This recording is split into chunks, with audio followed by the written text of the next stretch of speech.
Eric Reeser. A 4-game win streak met its end yesterday on Long Island. Blue Jackets gave up 2 goals in the final 2 minutes to fall the Islanders 3-2. CBJ are 7-5 on the season. They'll head to Western Canada for a 4-game road trip Wednesday at Calgary. In soccer Sunday, the Columbus Crew blanked FC Cincinnati 4-0 in Game 2 of their first-round playoff series. The deciding Game 3 will be Saturday in Cincinnati. Yesterday in Ohio's Queen City, 42 points wasn't enough for Joe Flacco and the Bengals. With 17 seconds left in the fourth, Bears quarterback Caleb Williams found Colston Loveland in the middle of a field for a 58-yard go-ahead touchdown that gave Chicago a 47-42 win. And in college football, Ohio State's a 28.5-point favorite Saturday at Purdue for a 1 o'clock kick. This update's sponsored by BMI Federal Credit Union. Get a holiday loan from BMI and choose loan amounts from $1,000 to $5,000. BMIFCU.org/holiday loan.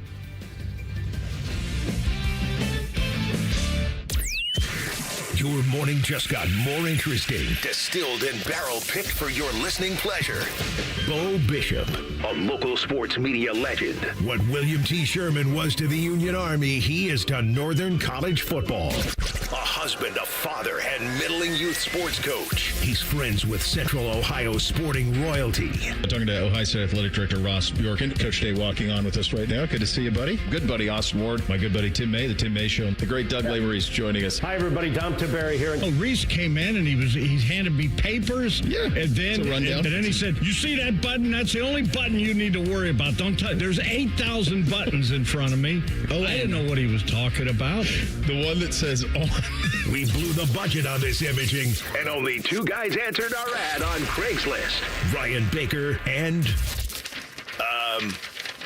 Eric Reeser. Act accordingly. You're now listening to Bishop and Friends. Bishop and Friends is sponsored by Diamond Seller, your true jeweler for over 75 years. All right, let's do it live on a Reaction Monday edition of the program. Bo and the boys with you for the next 3. Some different times that you're used to today on the program to make some scheduling stuff work. So Austin will join at 9:17 as opposed to his normal 10:30. We're going to have Jeff Svoboda on, Blue Jackets Insider. If you know, you know. If you don't, you're going to find it quite interesting what happened over the weekend for him. Chris Vannini, the Athletic, going to join us at 11:30. We will blitz the Buckeyes coming up at 11 o'clock. I think what we saw Saturday was, in a way, potentially a wake. It's could be kind of the end of. It's clearly the end of playing Penn State until 2028. You're not going to play them in the regular season until 28. Well documented that it's their choice that you're not going to have that game every single year. In retrospect, maybe I don't blame them. They have fallen off a cliff as a program. That game was never in doubt. There wasn't a single second in that game where I thought Ohio State not only would win but would cover. Not for a single second. You say, well, hold on, right before half.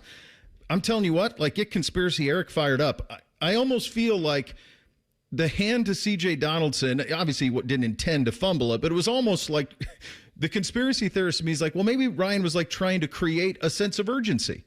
Maybe not go up 24-7. If you are out there listening right now and you're watching that game and it's 17-7 and you have the ball with just under 2 minutes to go and you say to yourself, well, can't we just throw it right down the field and go up 24-7 at half? And isn't this thing done? Like completely done? Why run it there? What would be the point of running it there if not to create some sense of urgency for his football team? He didn't even have one of the home run hitters in. It's not like it was Bo Jackson back there who could maybe bust it.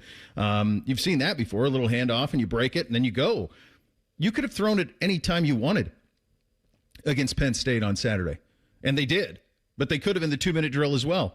So you come out of half, you go right down and score, and then the rest is history.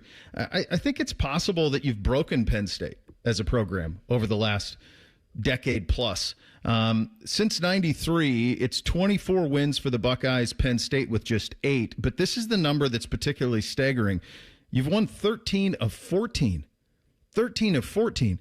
And at least in the last couple of years, those games were ultra competitive games. I mean, those were down to the wire competitive games. 23-24, obviously.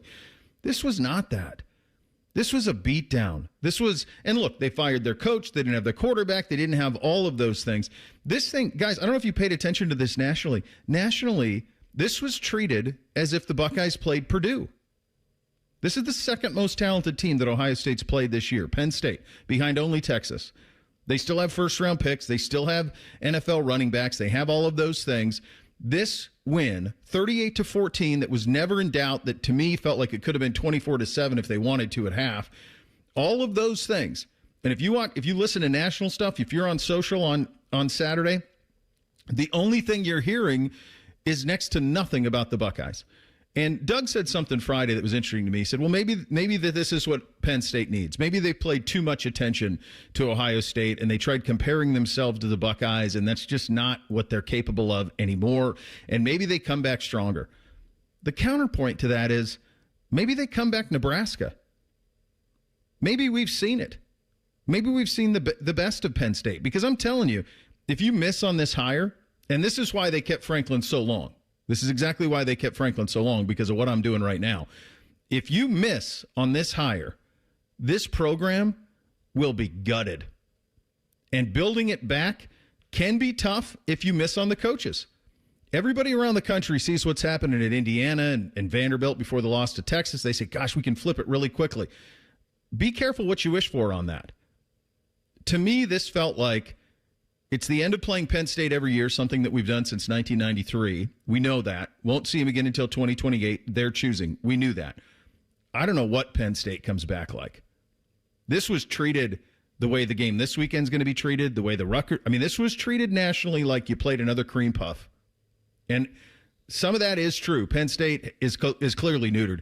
Some of that is this team is just so dominant that I think it can do whatever it wants, whenever it wants to do it. And it goes back to that the sense of this being a 17-14 game at half that did not feel like 17-14 to me at all, guys. To me, this felt, it was 3. It might as well have been 30. I'm still annoyed they handed the ball off with 2 minutes left to go. Where's Conspiracy Eric with me? Are you with me? No. I think he did. I just don't know why he would do it. Like, I felt like he could have just 6 throws and touchdown 24/7. I think there's a part of him that's still trying to rest legs. They're still trying to establish the run so they can chew up clock. Like, they weren't going into that as a 2-minute drill. And I was like, there's your opportunity for literally a 2-minute drill. You know, this had been something even last season where they wanted to manufacture situations that they would need to excel in, knowing that those will be necessary for a college football playoff run. A 2-minute drill before the half isn't necessary against Penn State. A 2-minute drill is not going to be necessary. And to your point about being out of the national conversation, that's going to be Ohio State for the next 3 weeks. But a 2-minute drill against Penn State where they have like talent on the other side, you could have taken full advantage of that. And I think they missed on that.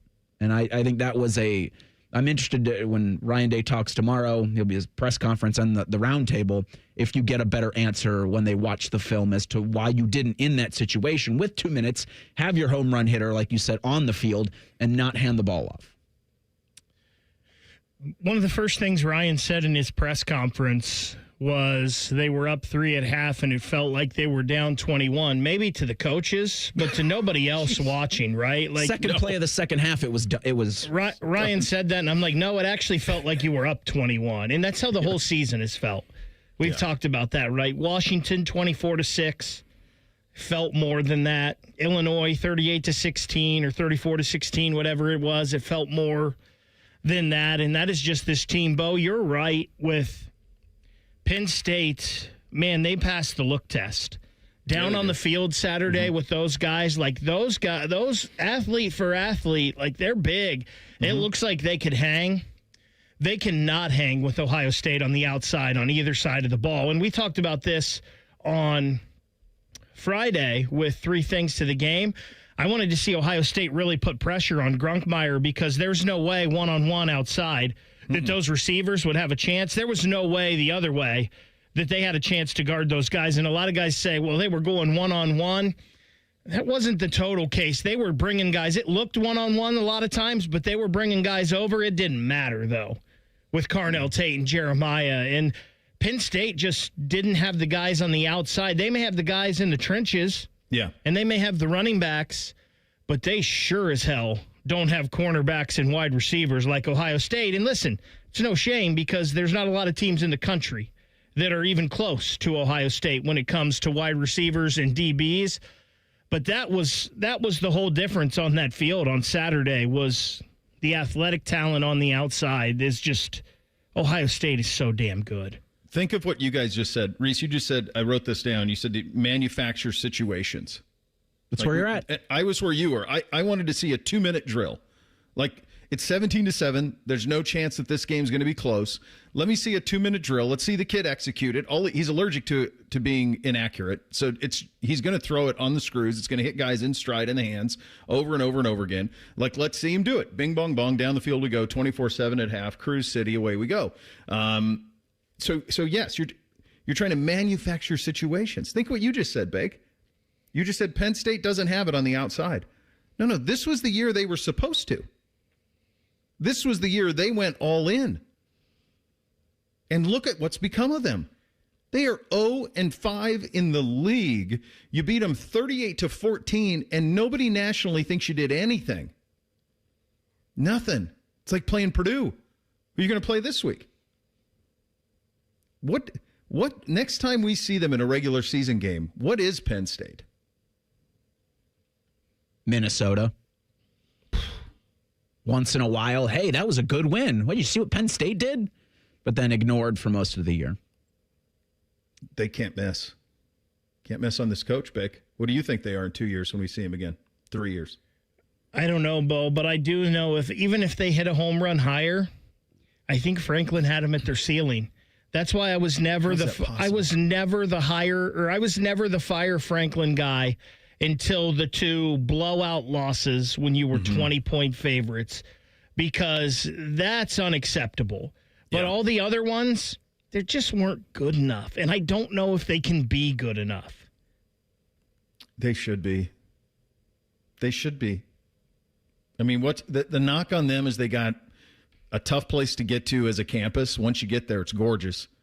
Incredible fan base, tons of money. Can you imagine this? This is the 6th winningest program in college football history. Felt like you could have named the score. I think that what you said, once you get there, it's not easy to get to. No. I think that's a big problem for them. Yeah. It was such a strange game because it was never in doubt. The cover was never in doubt. It was always just a matter of, to me, it just felt like name your score. And that's not something you should be able to do against Penn State. And that's a combination of how good this Buckeye team is and how off the cliff Penn State fell in a year that they were as all in as you can possibly be. Coming up next, Austin Ward will join us for his thoughts on what he saw Saturday and what this next month is going to be like until we get to Ann Arbor at the end of it. We're off and running on a Reaction Monday. Bishop and Friends, right here on The Fan. We're known for 3 things: games, conversation, and common man yelling about things only he cares about. The Fan, Ohio's sports destination. 1-877 Cars for Kids. KARS Cars for Kids. 1-877 Cars for Kids. Donate your car today. Call 1-877-CARS for Kids to reach a friendly live agent. Donation's super easy, and your car can be picked up as soon as tomorrow. Call us now, 1-877-CARS for Kids. Donate your car today. Did you know you can donate real estate too? For 48 straight years, Ford F-Series have been the best-selling trucks in America. We got here by engineering breakthrough technology, redefining built Ford tough, and never settling for second best. But what's really made Ford F-Series the #1 selling trucks in America is you. Ford F-Series, built Ford tough. Based on 1977 to 2024 calendar year total sales. Ride off, then write off when you take advantage of the year-end tax break offers at Bobcat Enterprises. Right now, Bobcat has 0% financing for 60 months on compact tractors. Use tax code deductions to maximize your reinvestment power and gain a competitive edge for 2026. Plus, you can lease, finance, or directly purchase equipment and still apply for the tax deduction. Stop by Bobcat Enterprises in Hilliard, Reynoldsburg, or Zanesville, or see our full line of products at bobcatent.com today. Offer expires 12/31/25. Would you enjoy watching a football game if the officials were paid a bonus for every flag they threw? Or a basketball game where the refs got paid for every foul they called? Okay, how about hiring a furnace and AC company that pays its technicians by the number of parts they can sell you? Hi, this is Dennis, president of Care Heating and Cooling, and today, this is how many companies operate. They call it performance pay, and it rewards technicians by paying them more for billing you more. Why is this bad? Because it abuses your trust in a technician to be treated fairly and honestly. At CARE, we've been family-owned for 31 years and have always paid our technicians by the hour for repairs. We'll show you exactly what needs to be fixed and why, and give you our low upfront cost before we start. And unlike other companies, our technicians will never be rewarded for throwing more flags. Our Central Ohio-based staff is here for you 7 days a week. CARE Heating and Cooling. Book an appointment online at careheatingandcooling.com or call us at 1-800-COOLING. When you need a company you can trust. Welcome to Tire Discounters. Oh, hiya, Phantom. Mike, you may be in big trouble with Chip Wood. Our owner? Free oil changes along with alignment? On any 4-tire purchase. And Goodyear's up to $200 off? Yeah. Sorry, Mike, but I'm telling. But the Wood family is behind all this. Oh, those rascals. But don't tell the accountants. Of course not. And what do they do again? Buy any set of 4 tires at Tire Discounters and get a free alignment and oil change. Make them Goodyear's and save up to $200 more. See store for details. Keebler's Buckeyes open up the season with a home matchup against the artist formerly known as IUPUI. But they're boring now and go by IU Indy. Live coverage starts Monday at 5:30. Your home of the Buckeyes, the Fan. Do you want a job that is flexible, secure, and fun? It also offers excellent pay and is ranked as one of the best jobs in America, too. I'm talking about being a dental hygienist. And all you have to do is complete a 2-year program after high school. Visit ODA.org to learn more and to start helping people love their smile. This message is brought to you by the members of the Ohio Dental Association.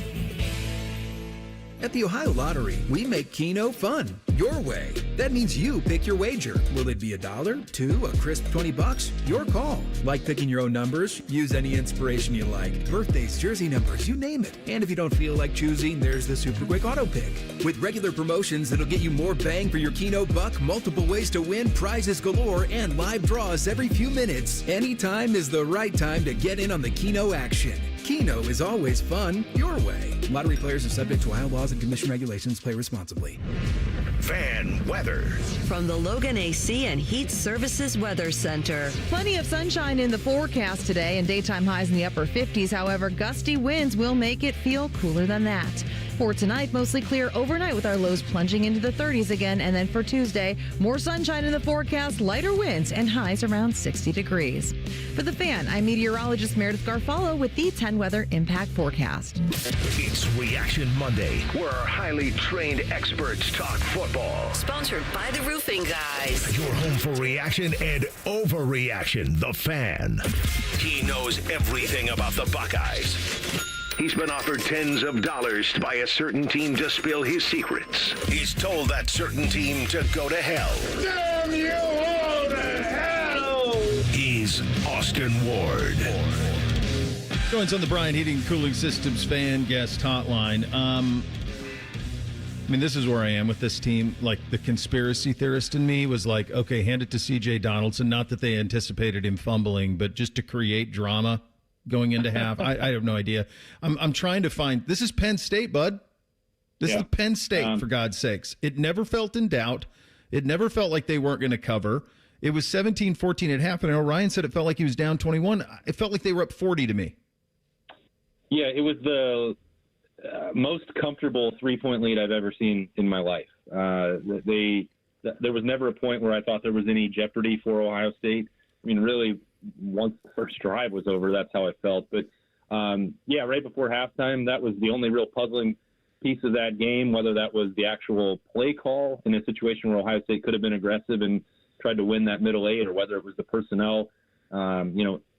If they were going to catch Penn State off guard with that run, I'm not sure that C.J. Donaldson was the guy who could turn that into an explosive play, but that is the level of nitpicking that we are at with Ohio State right now, is that it was one play, one turnover, one person on the field, that even Ryan Day was on Saturday night was like, at some point he caught himself because he brought it up like 3 times himself. We weren't even talking about it really that much in the press conference. He was like, but if you had told me 2 months ago, and even probably on Tuesday, knowing how talented and the matchup tag that he put on Penn State, that they were going to win by 24, that he would take that in a heartbeat. But that's the level that the Buckeyes are dealing with right now. And it does play into, Bo, a lot of what he says week after week after week, where it is about Ohio State. It is not about their opponent. It is about their execution, because they have to make mistakes for opponents to even have a chance to beat them. That's the rare air that they are at right now. Well, and they have a quarterback who's allergic to mistakes. He is. And he's awesome. What do we do with this guy? I mean, this is crazy. 20 of 23 against Penn State? Yeah, more touchdowns than incompletions. That is a crazy stat, because Penn State, maybe missing one linebacker, but that was the defense that, in terms of personnel, they were very healthy. They paid $3.1 million to bring in a coordinator to unlock another level of production from them, and Julian Sand made them look absolutely foolish. And, I said a couple of weeks ago, you and I talked about this on a bunch of Mondays, that there's going to come a point where Jeremiah Smith's greatness is going to be taken for granted, and his stats won't be able to keep up with what Julian Sand is doing, which is also a reminder and a tribute to what Carnell Tate is doing, Brandon Ennis, Max Clare as well. But on Saturday, Bo, there were still a handful of national media members that came to this game, and they were sitting down the row from me, and they were like, I think they have it in their mind that the version that played against Texas, when the training wheels were on from the coaching staff, through no fault of Julian Sands, I wouldn't say, but they were like, when they said then he can do more, they have given him more. And I think a lot of the voters weren't paying attention to just how dominant Julian Sand has been for the last 7 games. And I think Saturday broke them out of that mentality that it's just Jeremiah or it's just a product of the system. And it was the scramble, I think, more than anything, that people like. Yep. I was sitting next to Chris Lowe and Andy Staples, and they were like, I didn't know that he could do that. So, well, we're finding out what he can do every single week as well. But the rest of it is still at such a high level. And I don't, maybe it'll come down to a head-to-head against Indiana in the Big Ten championship game. I don't know that it should, but this guy's going to New York City. There's no doubt about it. And I think that he is going to break this streak for Ohio State and put his hands on the actual trophy in the middle of December. He's going to win it this year, next year. And I think him and Four are both going. So, that's my hunch on how this thing all plays out. But what you hit on there is if we think it's bad over the last month in terms of folks not paying attention to the dude nationally, like just on social and watching like half times of the other programs, watching games on Saturday. Yeah. This was treated like you beat Purdue, who, by the way, you play this week. I mean, like, it was treated like, oh, yeah, Buckeyes, when are they ever going to play anybody? I'm like, dude, this was Penn State as all in as Penn State can be. No, Drew Aller didn't play. James Franklin's been fired. Rojas is out at linebacker. It's one linebacker, for God's sakes. This is as close to a talent equates game as you're going to play until the end of the year. And it's the most talent equates game you played since Texas. Yeah, and they, looked like they barely wanted to break a sweat doing it. And I know that this approach can be even frustrating for Ohio State fans. You had The Athletic, you talked about some of the social media coverage. The Athletic wrote a story. The headline had Buckeyes with a bunch of Z's at the end, as if we're supposed to be lulled to sleep. But I don't, I don't think that what should be going on right here should bore anybody or be taken for granted. And it's not by coincidence that Ryan Day has adopted that as part of his messaging to this team. Don't get bored by winning and keeping the focus on themselves, because and I don't think that necessarily applies to Penn State, because I thought they had a really good plan, Penn State, and especially on offense. Katron Allen's still a very good running back, and they had opportunities to make some plays, and they capitalized as well as they could, but they were up against a buzzsaw. And it's managing the reps, managing some of the playbook. That's a smart approach. They do not need false confidence. They don't need style points by blowing teams out by 50 the way it might benefit Indiana. And I don't mean that as a slight to them, but Ohio State knows what it can become. And I don't think it has to stress from one Saturday to the next right now, because it's building this methodically, and it is managing, the wear and tear so that it can play deep into January. And I don't really even know, Bo, what it would take for this team when it taps into its full potential to get beat. And that's not to say that they're indestructible or that any time that the focus can lapse in college football. I understand all that, but they can do anything that you want them to do. And they're a Death Star. Yeah, it's a machine. I suppose to answer the question, what I would think is, and I agree with you, I think Penn State offensively had a really good plan. I don't know what the hell Jim Knowles was thinking in the first half, going man on the outside. That was crazy. Yeah, no. But I was just nuts. But I thought their plan in the first half is the plan. I mean, I think that's what you have to do. You have to just try to bludgeon Ohio State and try to run it on them. Now they adjusted. Patricia adjusted at half, and then it's completely shut down. And Right. So that's probably it. I think this is going to be a very difficult next 3 weeks for this team. I think it's going to be a real challenge on Ryan Day. I think it's going to be difficult for those of us who talk about him because there is no threat, and we're all just looking at the other Death Star at the end of the month, right? And so it's this is going to be a very odd next 3 weeks, not just for that team, but for the fan base and for those of us that cover this team. Yeah, and I think that, now you certainly embrace that part of Ryan Day's coaching approach, that it is about Ohio State. You have to do that for one, but then you're looking for specific challenges and ways that a team can beat you and test you that would apply.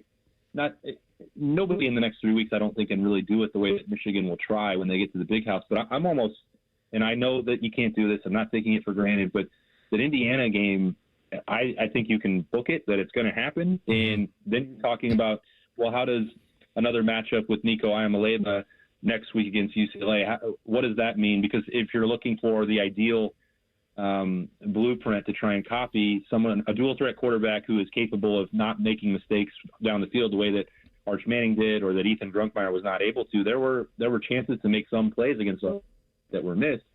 Does Nico give you a look that maybe applies to how you want to defend Indiana and Mendoza when you get to Indianapolis? And I know that no one wants to fast forward past the rivalry. Ryan Day's got to get that one done. But when I talk about the ability to change styles, I think that this team is positioned in a way that maybe the last few versions of Ohio State were not. Now, that would require still another maybe step forward from the rushing attack, although I thought that did happen against Penn State. 5 yards per carry. You saw some of the long hits, Bo Jackson especially with the 51-yarder. You've seen Isaiah West, stacking up some double-digit carries. I think that part is coming along. And we spent the last few weeks also talking about Tegra Shabola, and I thought that he was pretty solid at right guard. So you're seeing this team get better and better every week, which is also what's narrowing the path for even the best teams in the country to upset them. All right, I'll get you out of here on this one. By their choosing, we won't see Penn State in the regular season again until 2028. Right. I don't blame them. I mean, they've lost 13 of 14. I think it's shameful the Big Ten let it happen. What do you believe Penn State will be the next time we see them as a program in the regular season? Boy, I think they're going to be a lesser version. And there may not be a bigger James Franklin critic on the planet than me, but what the level he got them to is not going to be easy to duplicate. And, when you see a lot of these coaches that do not want to go to Happy Valley, they don't want to recruit to State College. The NIL piece is, even when they stepped it up, I think it's still lacking behind when it comes to the infrastructure overall. Now they have the complication of, staff buyouts and all that, payment that is going to non-personnel, really on the field personnel. I think it's going to be difficult for them to actually sustain the level that James Franklin put them at, if I'm being totally honest with you. So, if they land Jeff Brom, they've taken a couple swings here, and Signetti got more money, Matt Rule got more money. Brom is somebody that I think I'm pretty intrigued by. I don't think Ohio State fans would want to see him go to get some of that resources and the backing that Penn State has, even if it's relatively less compared to Ohio State. But I think James Franklin actually did a better job of building them up to a higher floor, and then the ceiling just wasn't where Penn State wanted it to get to. I personally have a hard time thinking that they're going to match the floor, but we'll see what they wind up doing. If they get Brom, maybe I'll change my mind. Yeah, and what you just said is exactly why it took so long to get rid of him, right? Exactly. And yep. Because of what you just said, they're terrified of becoming Nebraska. So that's it. Great stuff as always, buddy. We'll talk again next week. Thanks for your time. All right, appreciate you both. See you. All right, there he goes. Austin Ward, The Beat with Austin and Berman, the Roosters live show on YouTube on the Brian Heating and Cooling Systems fan guest hotline. Ryan Day on his quarterback and a Heisman campaign that is now full tilt. It's in 2 minutes. Bishop and Friends right here on the Fan. Around here, it's all or nothing, and Toyota has more all-wheel drive choices than anybody, like the family-size Highlander and the bigger, more powerful Grand Highlander. Now through November 3rd, get a new 25 Highlander or Grand Highlander with 4.75 APR financing. Or you can get 5.75 APR financing on hybrid models with approved credit through TFS. Plus, you get 2 years no-cost maintenance. For complete details, go to Toyota.com. Toyota, let's go places. 1-877 Cars for Kids. KARS Cars for Kids. Ready to get rid of that old car? Donate it to Cars for Kids. Call 1-877-CARS-FOR-KIDS to reach a friendly live agent. Donation's super easy, and your car can be picked up as soon as tomorrow. Call us now, 1-877-CARS-FOR-KIDS. 1-877-CARS-FOR-KIDS. Donate your car today. Did you know you can donate real estate too? Hi, it's Anthony Schlegel. When it was time to replace my roof, friends highly recommended Newman Roofing. From the initial sales process, I was incredibly impressed by their commitment to outstanding customer service. Their 33 years of industry experience truly shine through, and it's clear why they have such an excellent reputation. I had the pleasure of meeting with the Newman family to discuss my roofing project. They presented me with several options and attentively addressed all my concerns and demonstrated a genuine care for their customers and the overall experience they provide. With family members in key roles within the company, they ensure that every customer feels confident in their decision to choose Newman Roofing. I highly recommend giving Newman Roofing a call today at 614-NEW-ROOF or visiting newmanroofing.com. Call the company you can trust, Newman Roofing, at 614-NEW-ROOF or visit us online at newmanroofing.com. Don't just get a new roof, get a Newman roof. Bishop and Friends is sponsored by Diamond Seller, your true jeweler for over 75 years. The Fan, Ohio sports destination. What's up? What's up, man? What's up with you? Sponsored by Newman Roofing. For all your roofing, gutter, or siding needs, call Newman Roofing today at 614-NEW-ROOF or visit online at newmanroofing.com. All right, here's what's up on a Reaction Monday. Buckeyes cruise 38-14 over Penn State. Just a 3-point game at half. We've said multiple times it felt to me like they were up 30. Ryan Day didn't feel that way. Here was his answer to the question. I think it's a great example for everybody that when you turn the ball over, especially down there, you put yourself at risk. I mean, all the work that gets put in, can be all for naught if we don't take care of the football. So it's a lesson learned. We came in at halftime. We were up by 3. You would have thought we were down by 21. But I thought we responded well, and that's the thing is when you come out in the second half, you have to learn from the first half, but you can't dwell on it. And so we knew how important that first drive was. We were aggressive. And I thought some of Julian's deep balls were just excellent in this game, and saw how they were playing us in the first half. Felt like we had a chance to get behind them, and so we called those plays, and Julian and the receivers did a great job. Jeremiah, Carnell, and then it was good to see obviously us finish the game with some runs. Got physical, so that was good as well. But the defense was excellent, really stepped up. I know there was a couple third downs early on that were frustrating, but I thought Matt, changed it up a little bit, and then the guys played, really physical, got to the quarterback, changed up the looks in the back end. So very good team win. On the defense side of it, guys, did you guys happen to see, here's some numbers if you're looking for numbers for how great the defense was, despite giving up the touchdown on the short field.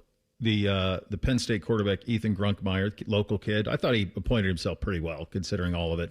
5 yards an attempt out of the pass game. How about Penn State on the ground? Can I interest you in 1.8 yards per carry, including all this minus 39 for Grunkmeyer, but just 76 from Allen on 3.6, Singleton 3.0. They just threw it for 145 yards. They had 200 yards of total offense, Penn State did, in this game. So it was just so comprehensive. And I think I want to hear what he has to say here. He's asked about the message that he had for half. Let's hear from Coach Day on that. And so the message at halftime, was that, if we take care of the football, we're going to win the game. If we turn the ball over some more, we're going to be in this game in the fourth quarter. So that was the first thing. The second thing was that, we needed to have a great drive to come out in the third quarter, and that great teams win in the second half. And that was really it. And I do want to say before we're done, again, how great the crowd was. I thought the crowd was in the stadium early. They were rocking early. they just, this season, I think Ross has done a great job with the game day atmosphere. And I feel like everybody understands when they have the ball, how to be loud, and just they're playing off the players. And when the players need the crowd's there. It gives our guys energy. And I could feel it in the second half. And so I just want to thank the crowd, because at the Skull Session, we say, the band's got to do their job, the fans got to do their job, and we got to do our job. And I thought everybody did today for a great win. So thank you. Bake, you were one of the three of us who was there. What did you make of the atmosphere? So I've been to 3 this year, right? Yep. And obviously 2 of them were 2 of the bigger ones with Texas and Penn State. The other was Grambling. I thought the crowd has been great all 3 games, and it's kind of tough to tell.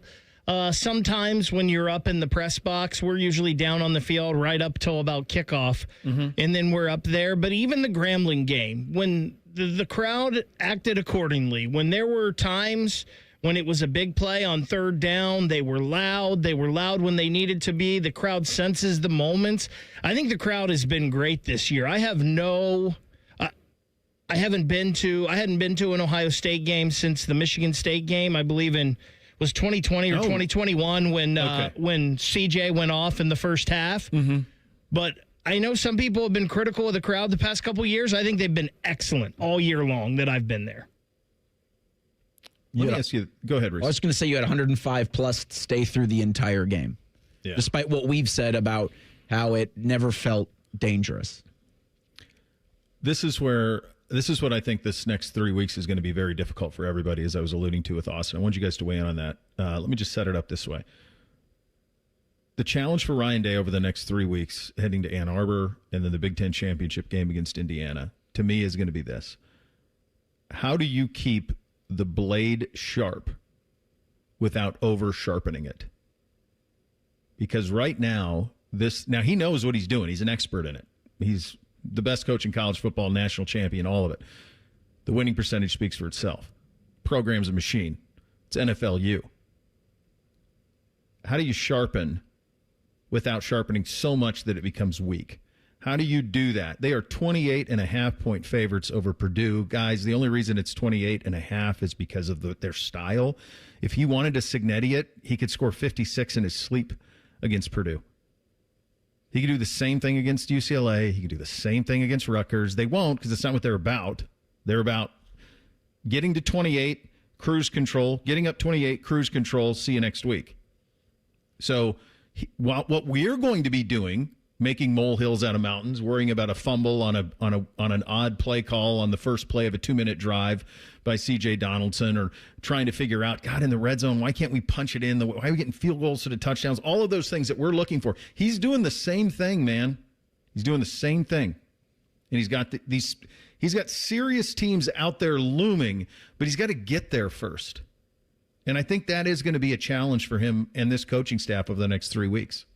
Yeah, I think you just have to be extra harsh on yourself and on your players in smaller situations during the game. I don't think practice, you can come down really on anybody, but I think in-game situations, I don't think Ryan Day was thrilled with C.J. Donaldson for fumbling the ball, but credit to C.J. and credit to the coaching staff. They rewarded him with an opportunity to score a touchdown in the third quarter. So I do think in the 3 games that you've got, because you're not going to need anything from Michigan from a motivation standpoint. No. I think it is you are harsh in those game situations, but you offer players the opportunity for redemption if they mess up, like what CJ did in that game. And I also think you just have done such a good job with the recruiting of the type of person you have. I don't necessarily think there's going to be a ton of worry about this group over the next couple of weeks. I think in teams in the past, maybe 2015, you might have had to worry about that because these are all new guys that you did such a good job of in the offseason saying you haven't done anything. Keeping that the forefront of the mind. You haven't done anything. Yeah. The team last year won the national championship. You are still trying to attack that. I think we'll keep everything on the tracks through to Michigan week. I don't think they do anything different, quite frankly, Bo. I think the only thing different you'll see is kind of the Minnesota and Wisconsin game plan, where you're going to see more of the young guys sprinkled in throughout the game and maybe get some backup packages later in the game. They really didn't substitute a lot in this Penn State game. Not like they did. Penn State, for God's sakes. Not like they did in the Wisconsin game. So I think you're going to get that.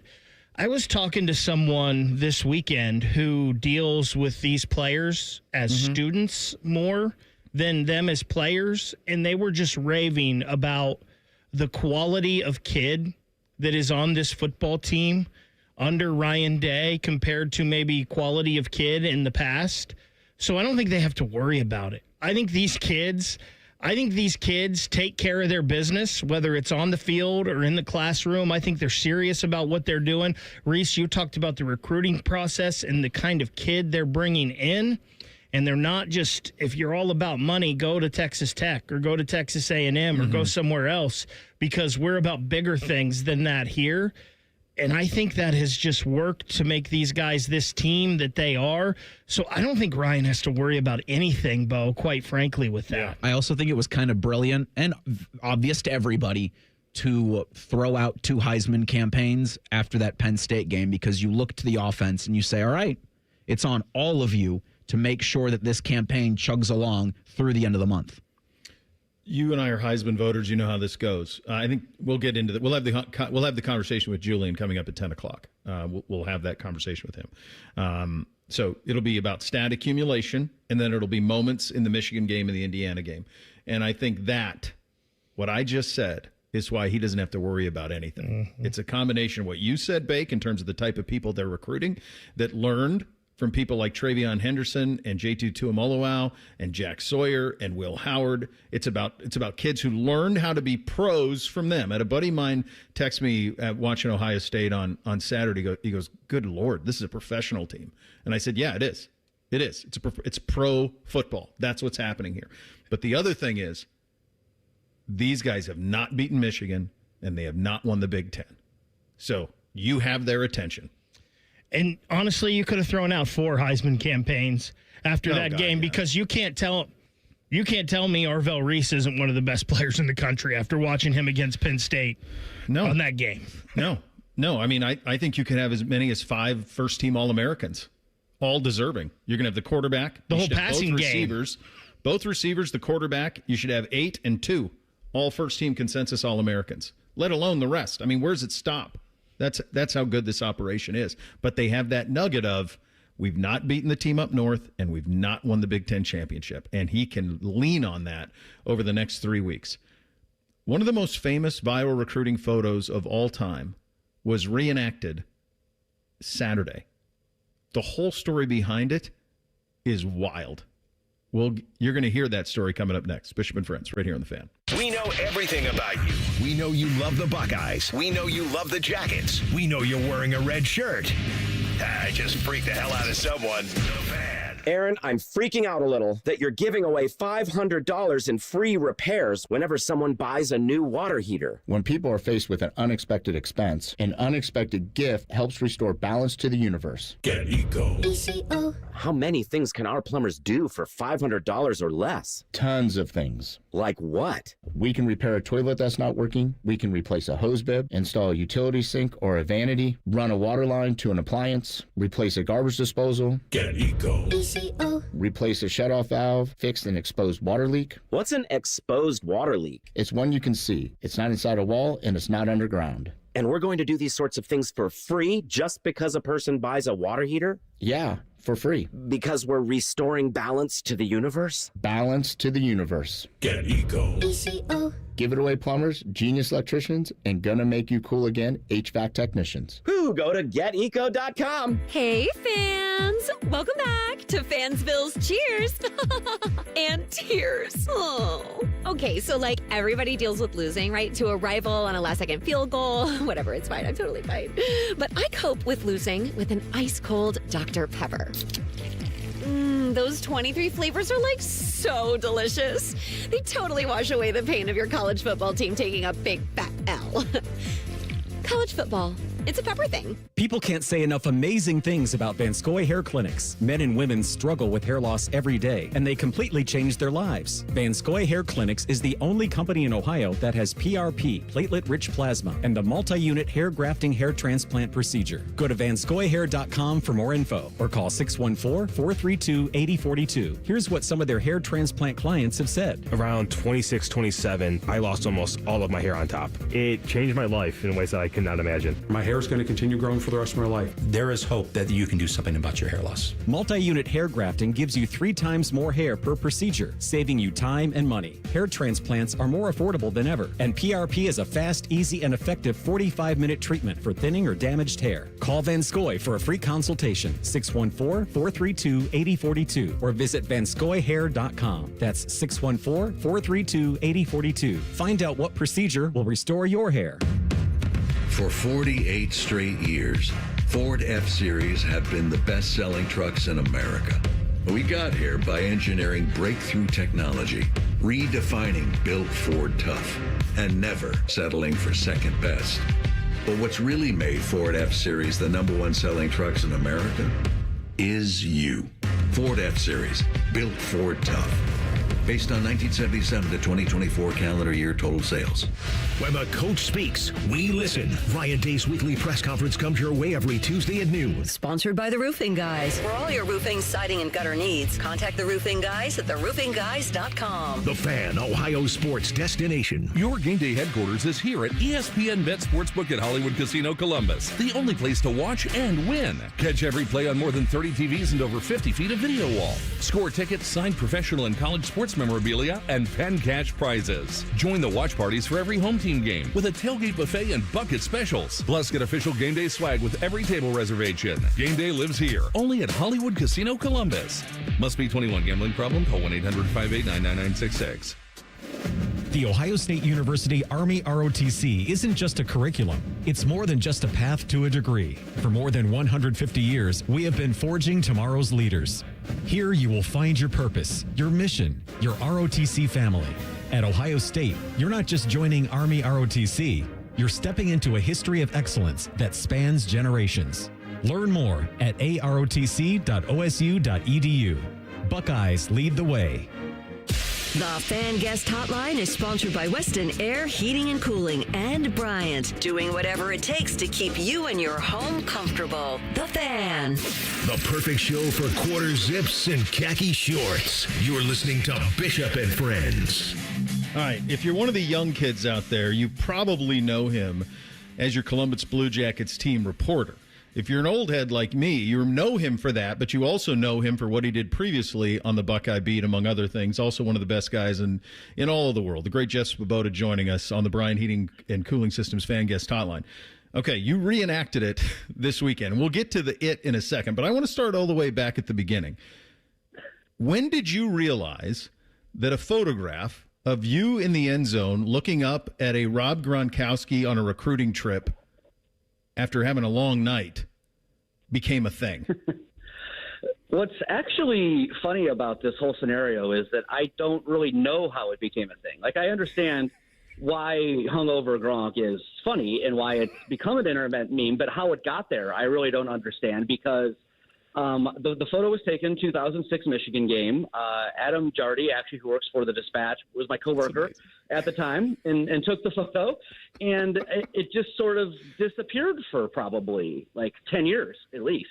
Like, I never thought anything of it. I think we even ran it in Buckeye Sports Bulletin, but it never, like, it didn't become a thing until just sort of over the last 5, 6, 7 years.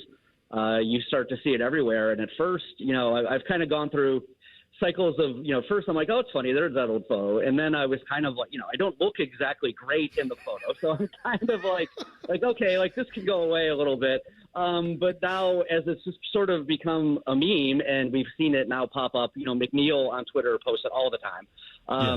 So that's one place you see it. But yeah, it sort of makes the rounds on the internet once every 2-3 months. And, I've just sort of come to embrace it because it is hilarious. It's a very funny photo.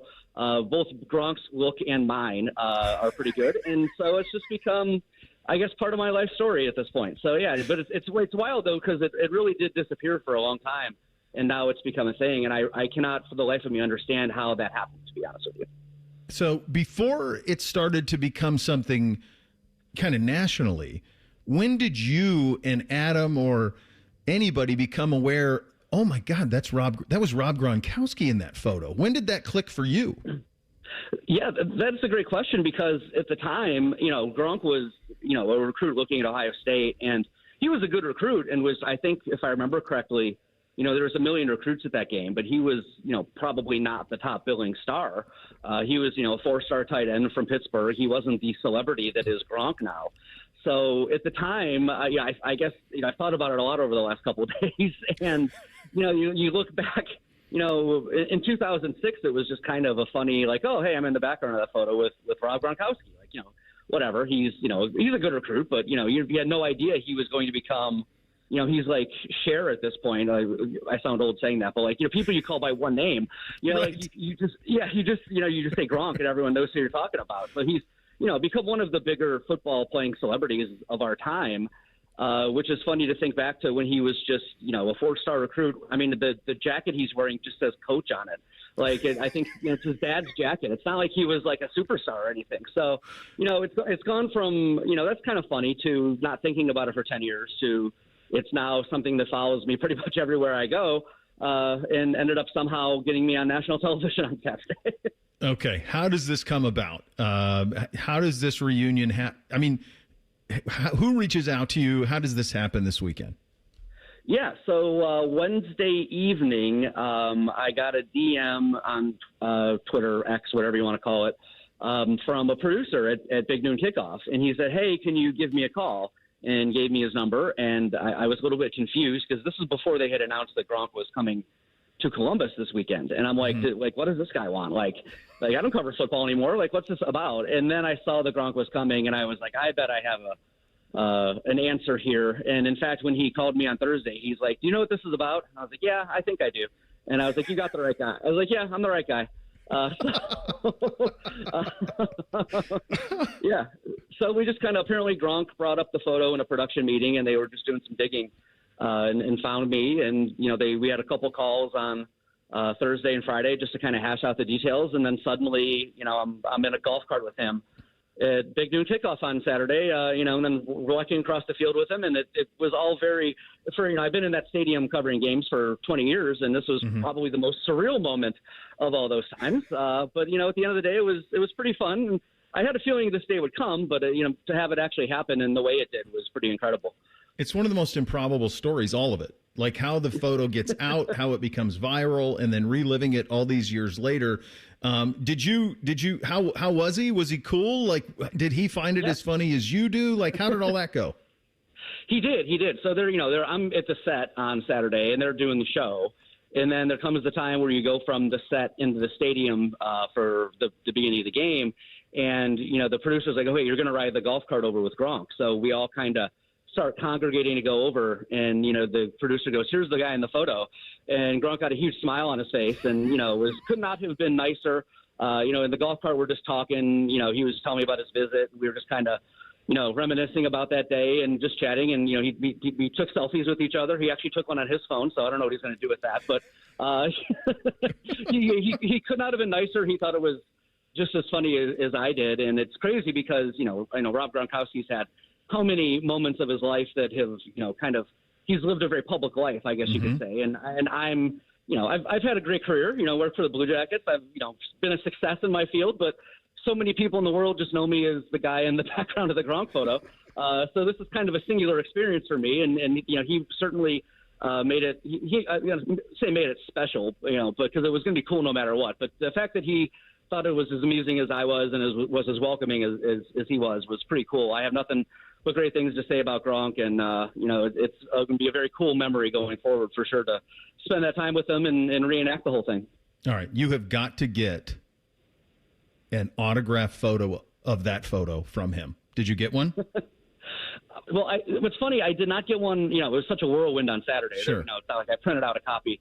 But I actually have a friend who got me a signed photo. He had Gronk sign it a couple months ago, just at an event or something. So he has given that to me. So I do have a signed version of the original, which, even that to me was kind of cool. But to actually be able to do what we did Saturday was something, I figured at some point, I work in sports. We cross paths somewhere along the line down the road. But to do it on national television, I did not expect that. I will be honest with you. Buddy, you're the best. All of the little layers to this, like Jardy taking the photo, you, like all of it. It's just perfect. Thank you so much for sharing a really cool weekend with us, buddy. Greatly appreciate you. Absolutely. Thanks for having me. All right, there he goes, Jeff Svoboda. You know him as Columbus Blue Jackets team reporter, but of course on the Buckeye beat for a long time and part of one of the most famous recruiting images ever, and reenacted this weekend on Fox's Big Noon. That was awesome. All right, coming up next, we have ignited a Heisman campaign, actually 2 of them. We'll get to that coming up next. Bishop and Friends, right here on The Fan.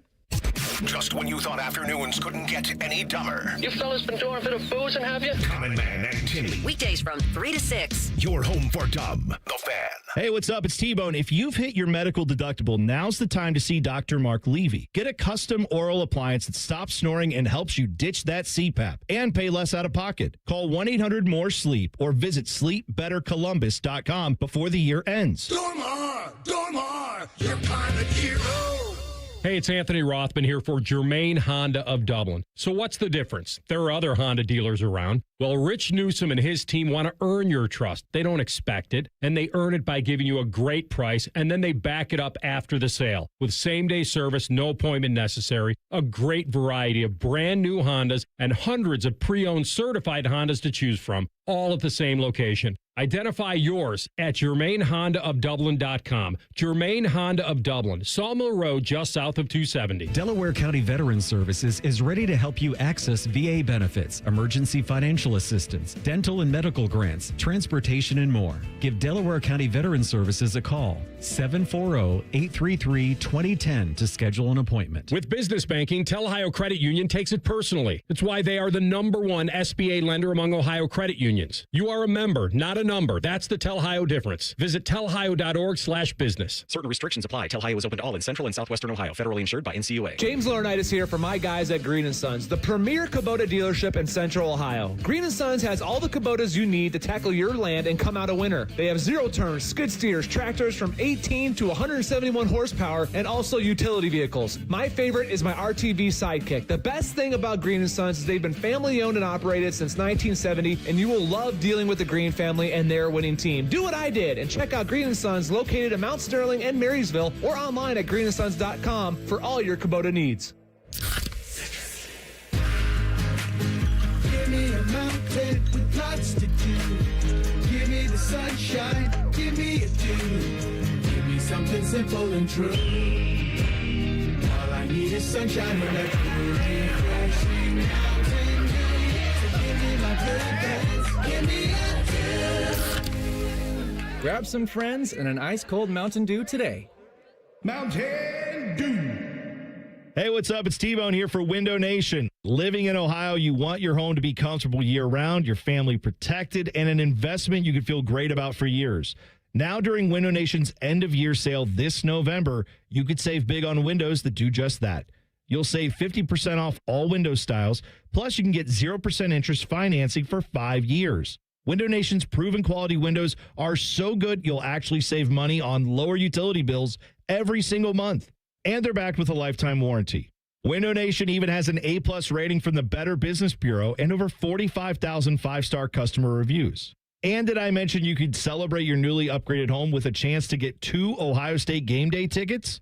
Don't wait to put an end to your window problems. Window Nation's end-of-year sale is your chance to save big with 50% off all window styles, plus 0% financing for 5 years.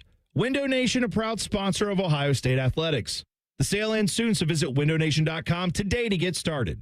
That's windownation.com. Hey friends, Beamer here. Thanksgiving, as we know, is right around the corner. And what better way to say thank you than $500 off to a thinner, healthier you? Now through Thanksgiving, Awaken 180 is giving our great listeners $500 off your program. Visit them online at awaken180weightloss.com. Away game this week, but that just means you can make the ESPN Bet Sportsbook at Hollywood Casino Columbus your home for Saturday football. Join the Fan for the tailgate show and then party with us with the ultimate watch party. party. We have football contests with amazing prizes. There's wall-to-wall screens, ticket and memorabilia giveaways, and unbeatable game day food. Can't wait to see you at the ESPN Bet Sportsbook on Saturday. Must be 21 or older to enter. Gambling problem? Call 1-800-GAMBLER. 1-877 Cards for Kids.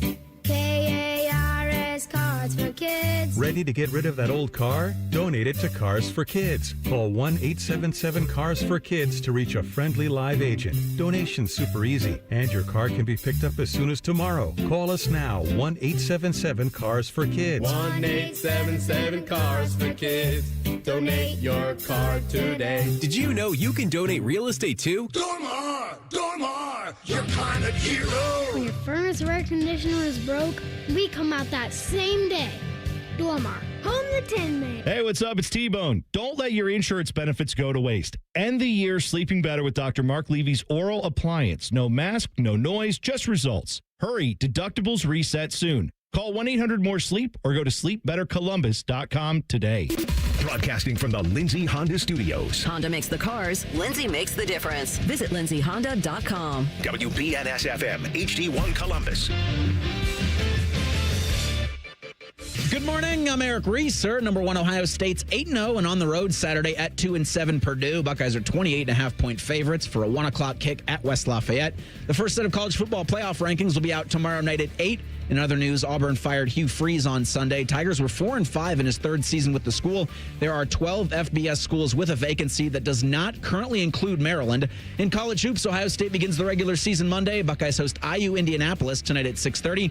You can hear that game on the Fan with pregame coverage at 5:30. In the NFL, Week 9 wraps up tonight in Dallas. The Cowboys host the Cardinals. The league's trade deadline is tomorrow at 4, and the Blue Jackets lost to the Islanders 3-2 on Sunday. CBJ are at Calgary on Wednesday. This update is sponsored by Dr. Mark Levy. If you're snoring and not sleeping, call Mark Levy's office at 1-800-MORE-SLEEP. That's 1-800-MORE-SLEEP, or visit him online at sleepbettercolumbus.com.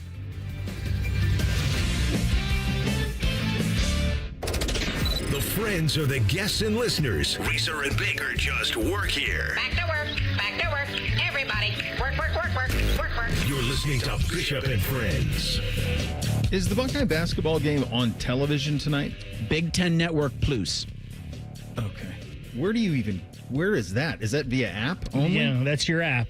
I do think if your provider, whether it be Spectrum or AT&T or you have the Hulu Live thing or maybe even YouTube TV, like there's the Big Ten alt channels.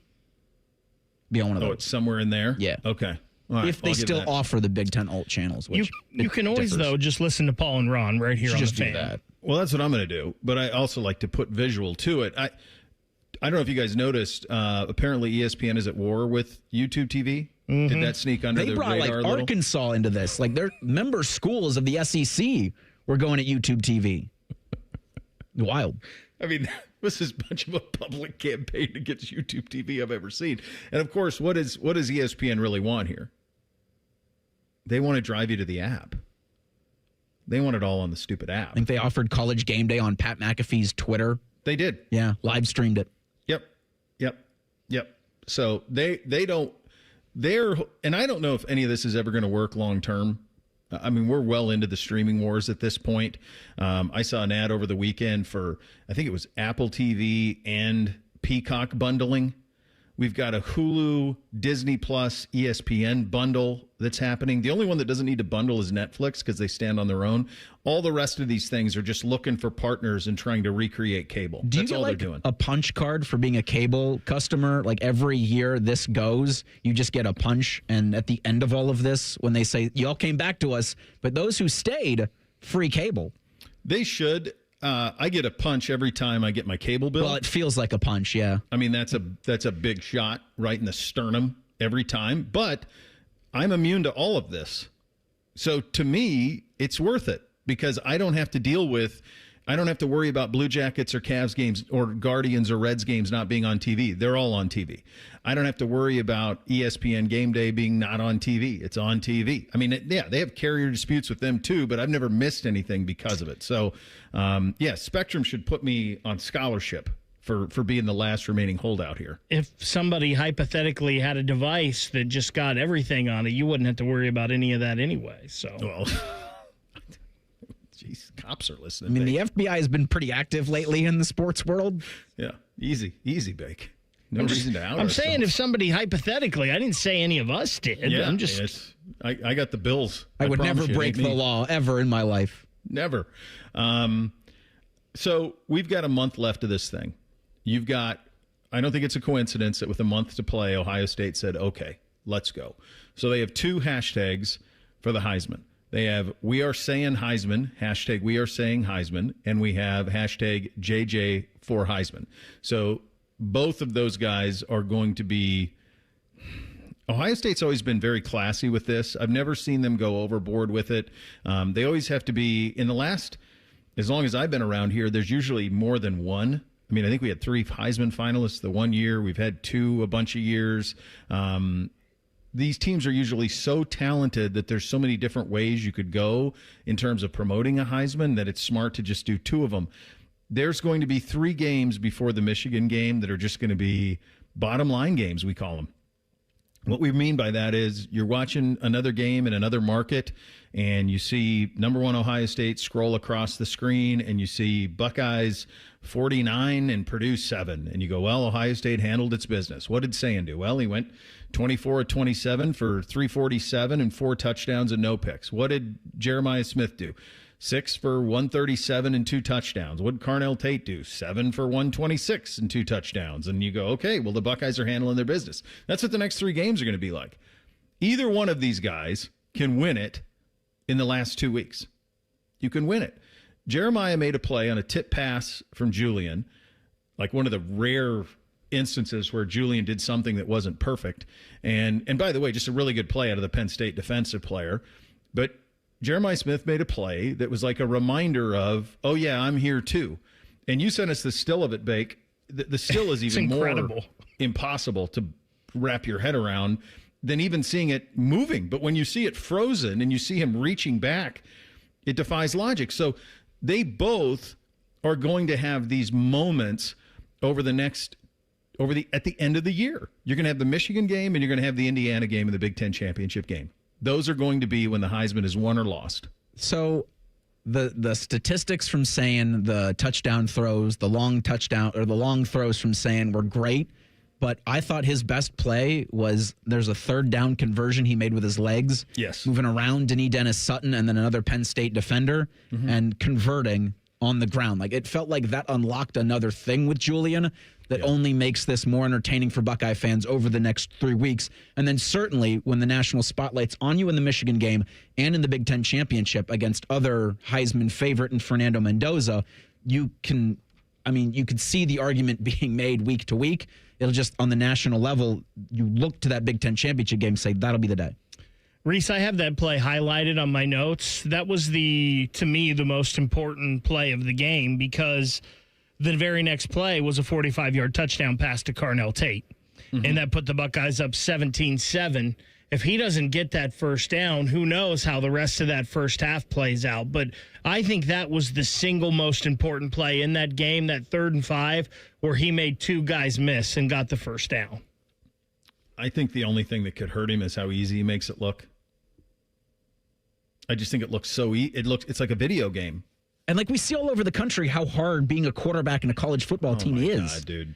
The thing anybody you put on any game other than Indiana, you put on anybody other than them, and you just go, God, look how hard it is to play quarterback in this sport.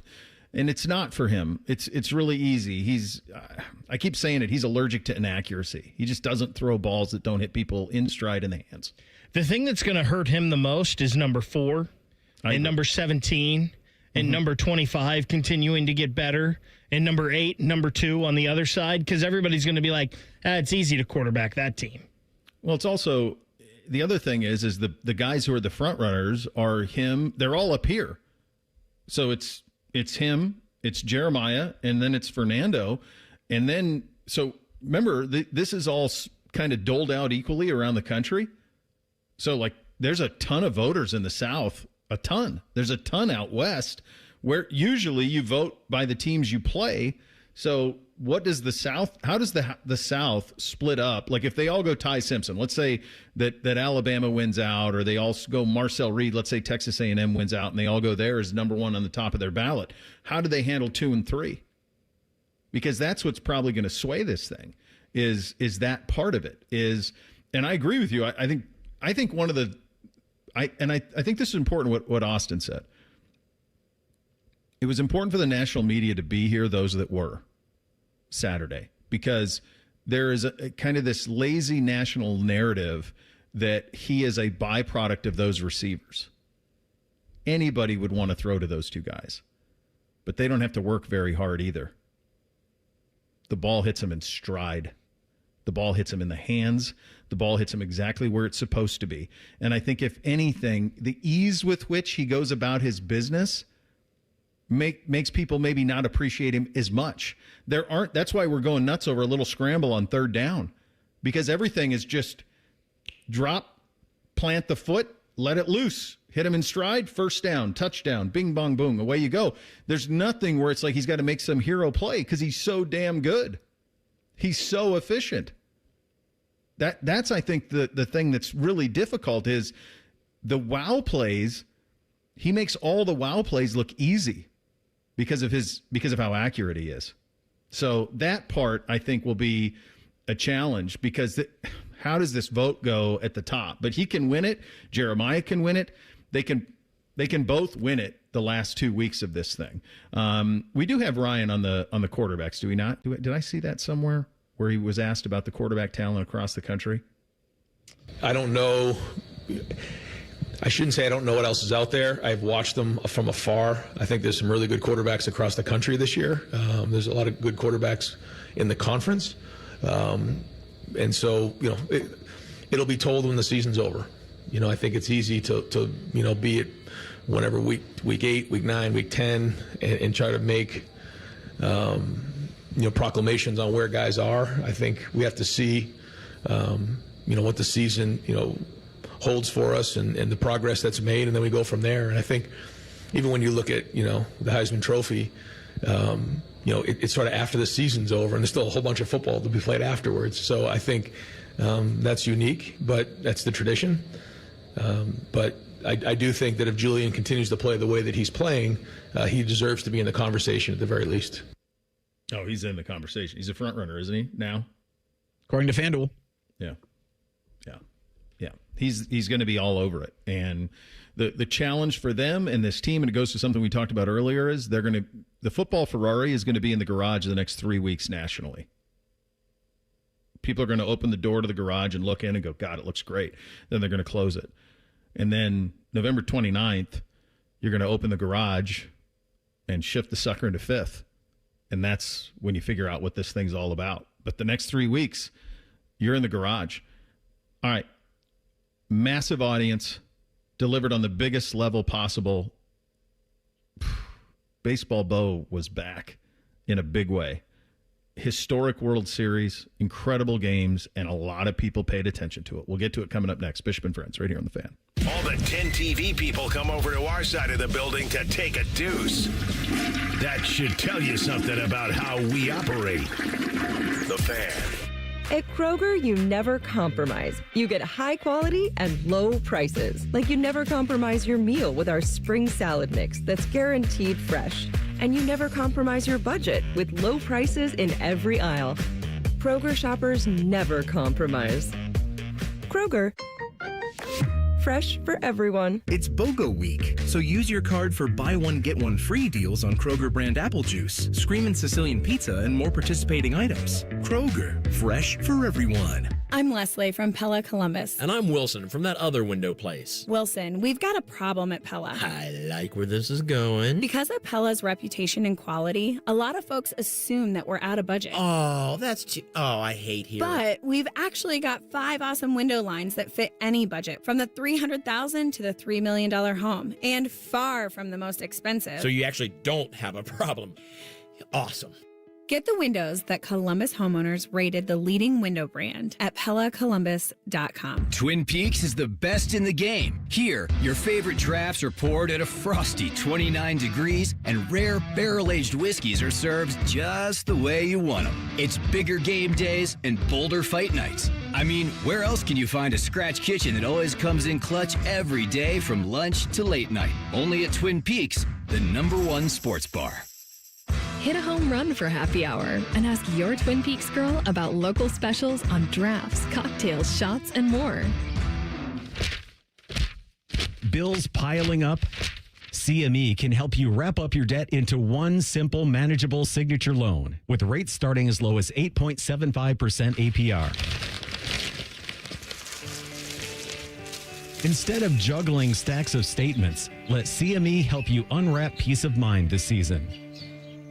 APR from 8.75%. Terms and eligibility apply. Federally insured by NCUA. Visit CMEFCU.org.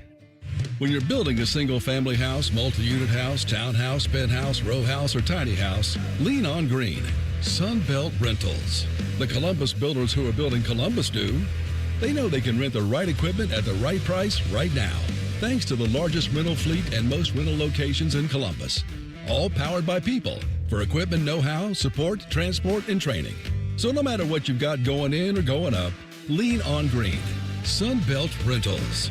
Learn more at sunbeltrentals.com. Active military or veteran planning your next career move? Start at Columbus State Community College. Columbus State equips you with the skills to launch a high-tech career in Columbus's fastest growing fields, including cybersecurity, software development, and more. That's why employers fueling Central Ohio's tech boom hire our graduates. Plus, our veteran services team will help you maximize your benefits and connect to a supportive campus community. Take the first step. Apply at cscc.edu/IT. The Jackets hit the road for a battle with the Calgary Flames. Live fan coverage starts Wednesday night at 9. Sponsored by Atlas Butler Heating and Cooling. Proud to be your flagship home of the Columbus Blue Jackets. The Fan. Tough, reliable, and ready to work. You were born that way. Kubota is built that way.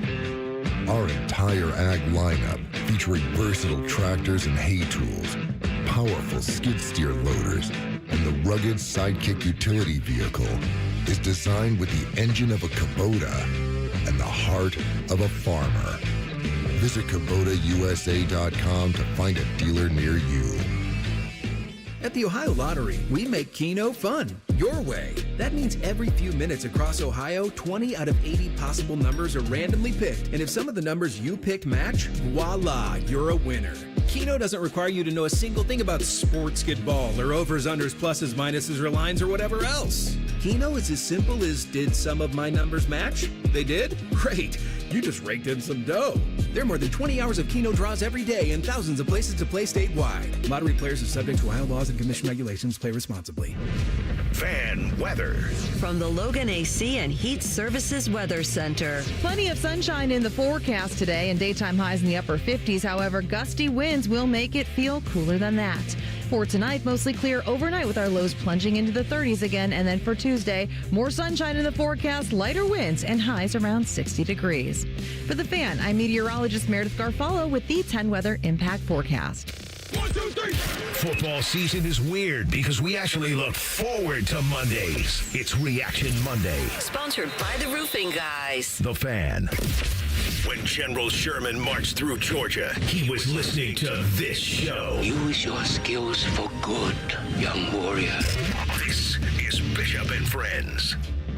And we are proudly sponsored and brought to you by our great friends at Diamond Cellar, your true jeweler for over 78 years. 2 locations, Sawmill and Easton. Check them out. They will take care of you. I promise you on that. 26 million. We were curious what the number would be for World Series if it got to a Game 7 on Saturday night against college football head-to-head.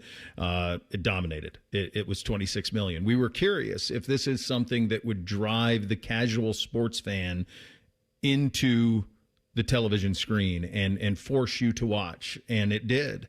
And it didn't hurt that it delivered 2 of the greatest games you've ever seen. On Friday night, a 3-1 win in Toronto, and then what happened Saturday night in 11 innings in a Game 7 of a World Series. Hyperbole can run amok, and maybe it is. It's as good as anything I've seen. Not going to sit here and say it's better than anything I've seen. I certainly remember a Jack Morris performance for the Minnesota Twins against the Atlanta Braves in the early 90s that clinched it. I remember those. There have been some crazy ones. This is right there, though. And certainly there's some negative ones on your side of it with Jose Mesa on the hill against the Marlins. So there are other ones that have gone to this. So I don't want to get too crazy.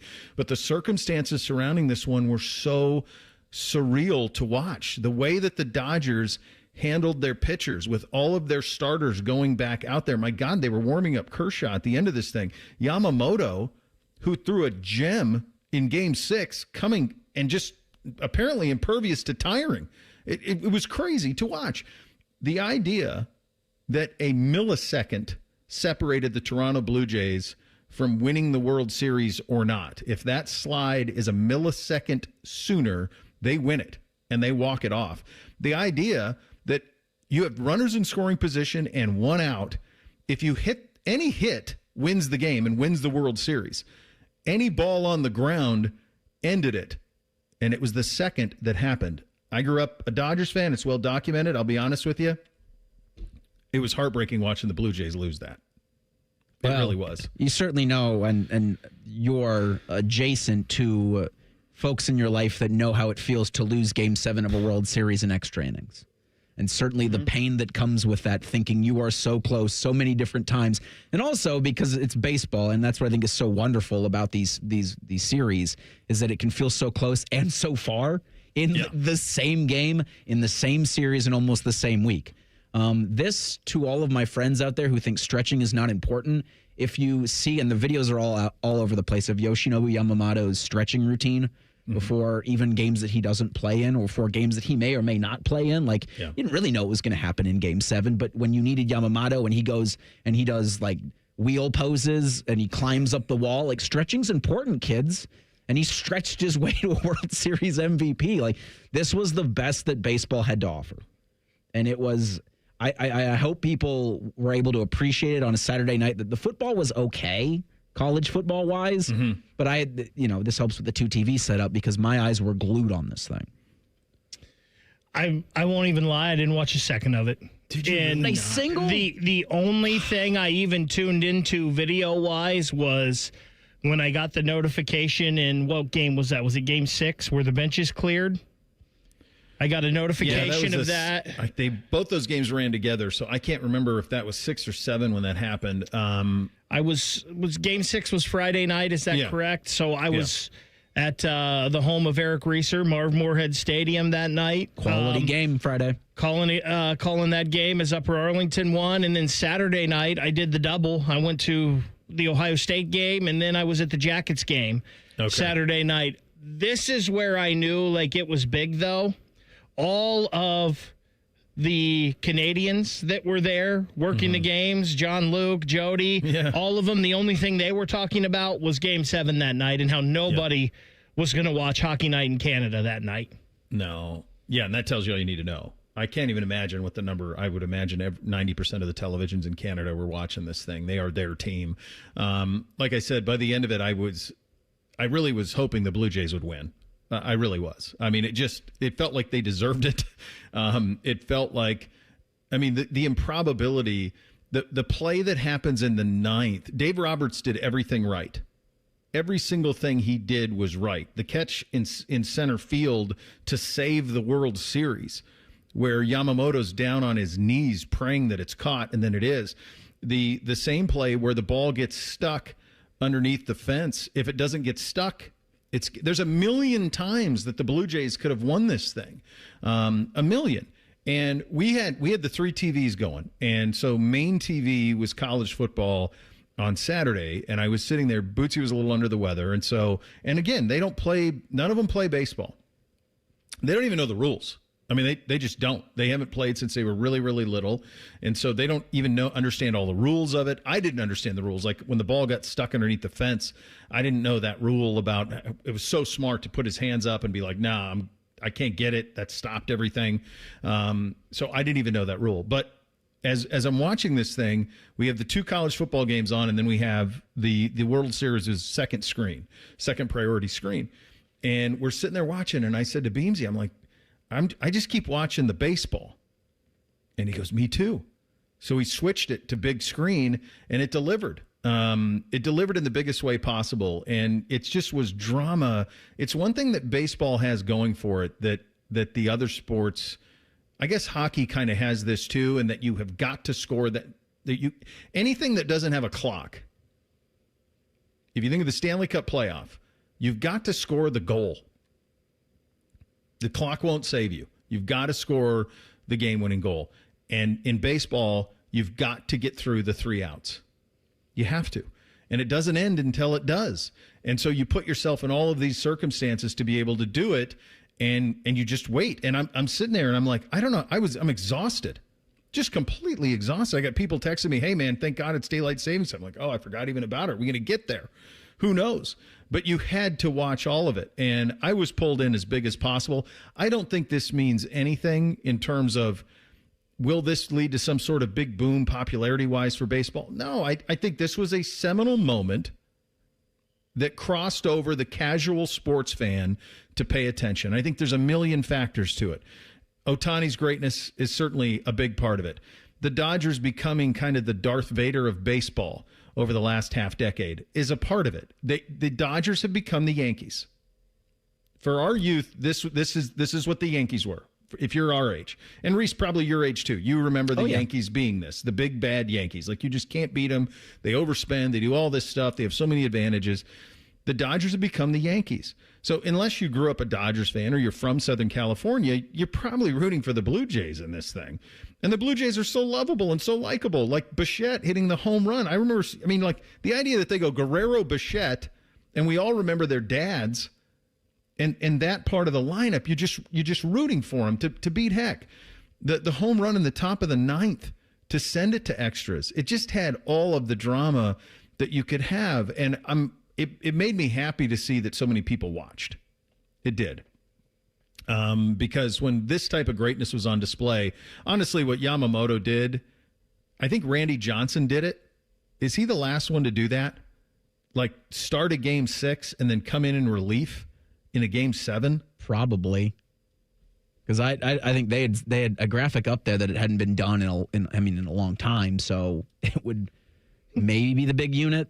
I think for that. Kurt Schilling had something like that too. Look at the names you're throwing out there, like how special of a performance that was from Yamamoto. I was disappointed that Bieber got the loss in a game 7. Yeah. Like, I felt for him there. It was really cool.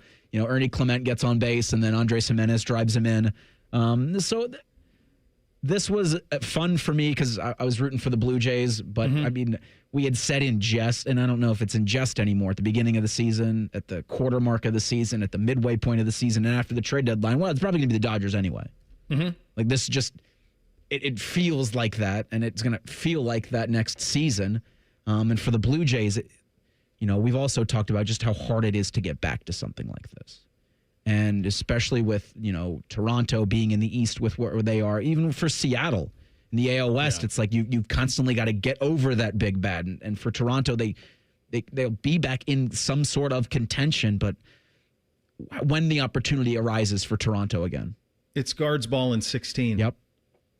You got a game 7 at your joint in the World Series. And they have more money than the Guardians do, or at least they choose to spend it where the Guardians do not. But that's how flimsy all of this is and how fleeting. You get to a game 7 at your place, and you have a 1-run lead in the 9th. You have a 1-run lead in the 9th. And somehow, and by the way, like, you couldn't have overturned that play at the plate.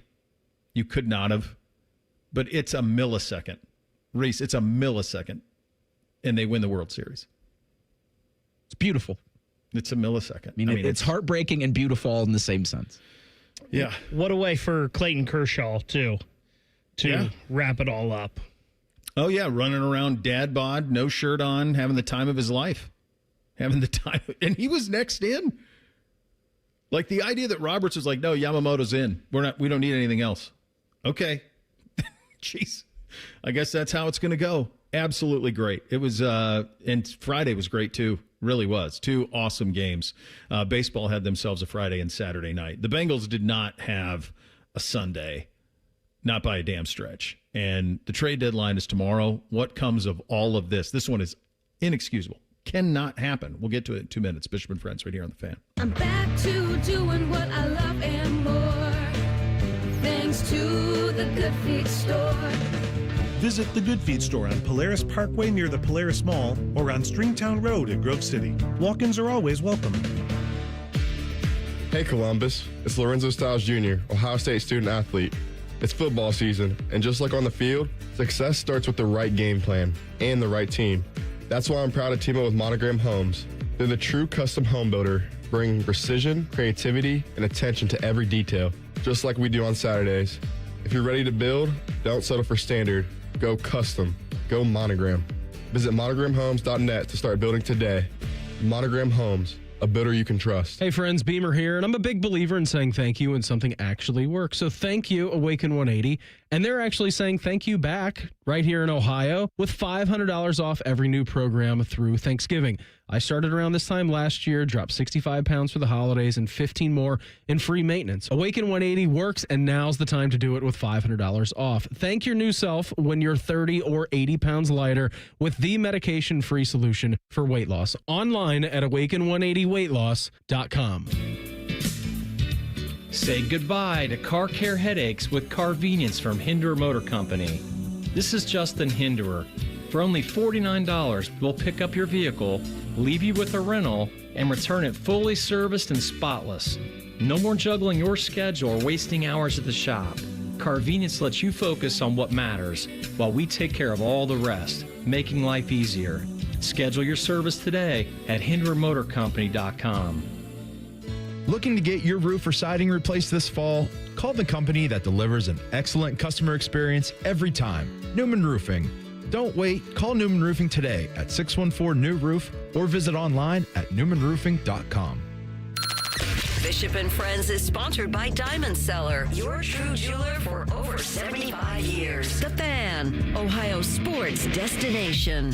With friends like these, who needs former college football players? This is Bishop and Friends. I cannot imagine what that locker room in Cincinnati was like yesterday afternoon. I really can't. I don't. And there's some reporting out there that obviously things were quite heated. Well, no kidding. No kidding, they were heated. This is the agony of defeat stumbled and taken away the victory. This was crazy. Now, when I'm watching this, I did think to myself, are they scoring too quickly here? Was it too easy the way they marched right down the field and went ahead? Did they leave too much clock? As it turns out, they did. I don't know what more you can ask for from Joe Flacco, and I think it's possible that we should just make this his life for the next, because he's going to be able to throw it till he's 50. Like for the next 4 or 5 years, every time a team with massive offensive talent has a quarterback injury, he just becomes available to go to that team and to spin it all over the place. That's kind of where I'm at with him, that he almost needs to, if he's on another team and there's a team with talent and the quarterback goes down, then he just goes into that situation and slings it all over the place. This was, the fact that they lost this game is, I don't know what becomes of their season. I don't know what becomes of tomorrow with the trade deadline.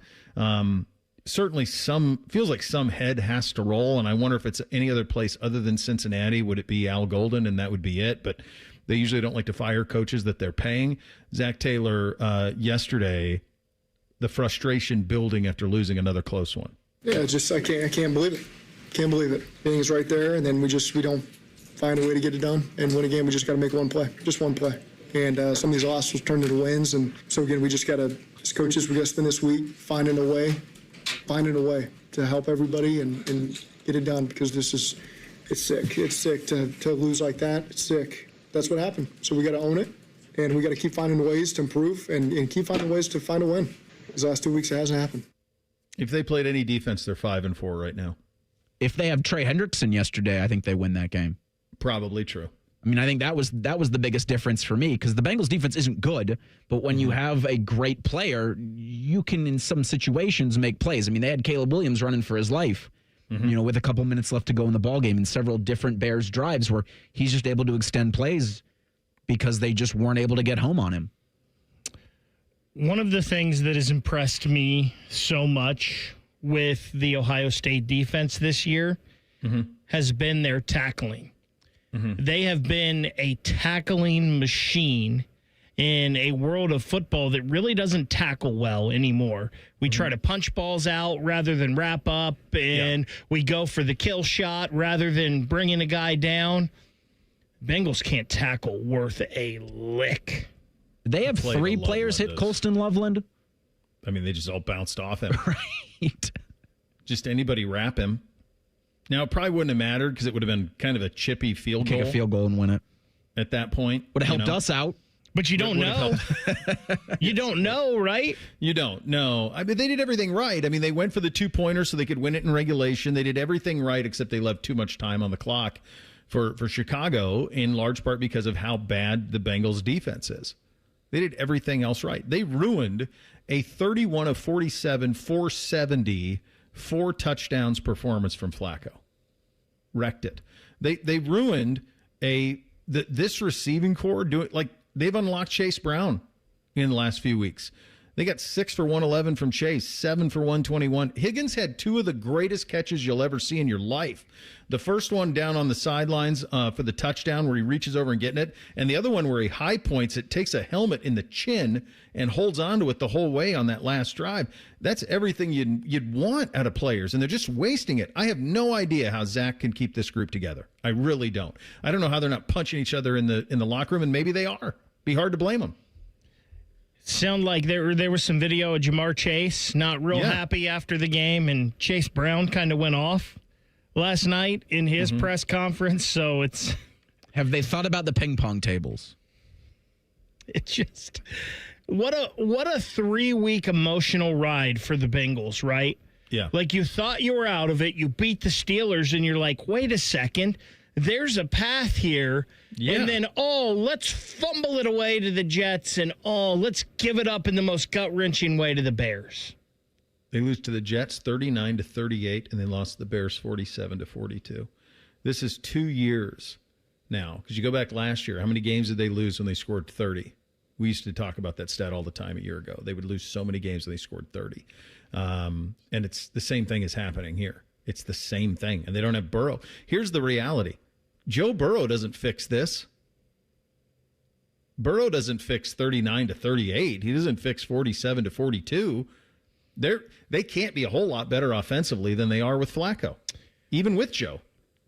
We've talked a lot, and I almost don't want to say this to even put it out there in the atmosphere, but we've talked a lot about Brian Hartline going places. We even joked about Pantone going somewhere as a GM in the National Football League. I was watching that Bengals game yesterday, and I was like, man, I bet they'd love to have Matt Patricia right now.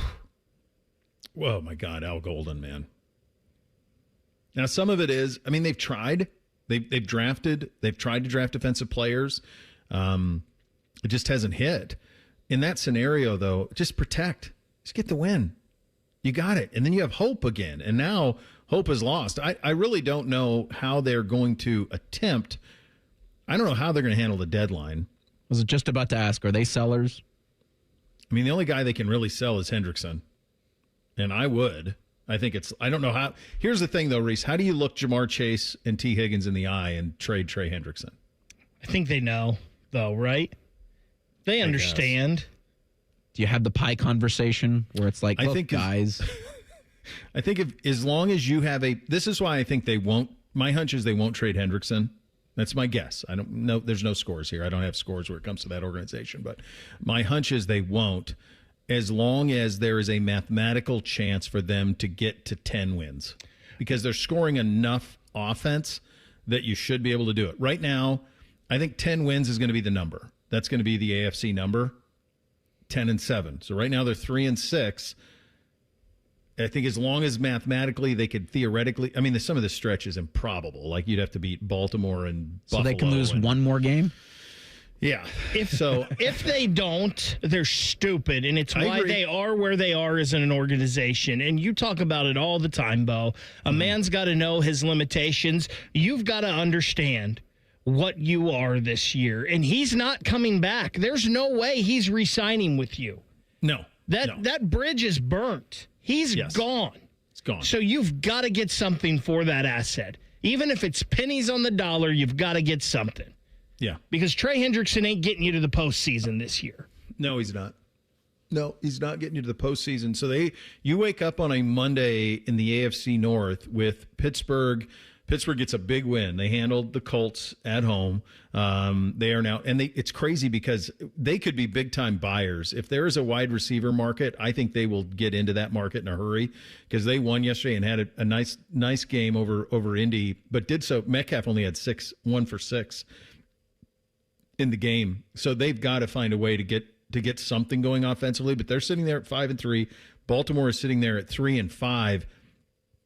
What we saw yesterday in the NFL, be it Kansas City losing at Buffalo, Jacksonville nearly lost to the Raiders. There's starting to be some massive separation in the AFC. Currently in the AFC, there are 3, 5, 6. There are only 8 teams in the AFC that have winning records, guys. Just 8. So you're seeing separation in that conference in a very, very big way. And I think this deadline could be fascinating how teams play it. Heard reports over the weekend that the Browns could be buyers. That's what they've done. If you think historically, if you think about like Amari Cooper, if you think about Jerry Jeudy, if there is an opportunity to get talent that is underappreciated somewhere else, they will open up the checkbook and they'll go get them. So this could be a very fascinating next 24 hours or so, a little bit more than that in the AFC North. What does Cincinnati do? What does Pittsburgh do? And what is Cleveland's response to this as well? Trade deadline is tomorrow at 4 o'clock. We'll hit a little thing or down thing up next. Bishop and Friends right here on The Fan. We have so many local shows, I can't fit them in a 10-second promo. So let's just say we're live and local all damn day. The Fan. Progressive Insurance. Take the next step forward in your career with great benefits and an award-winning workplace. Apply at careers.progressive.com. Dormar, your kind of hero. When your furnace or air conditioner is broke, we come out that same day. Dormar, home the Tin Man. For 48 straight years, Ford F-Series have been the best-selling trucks in America.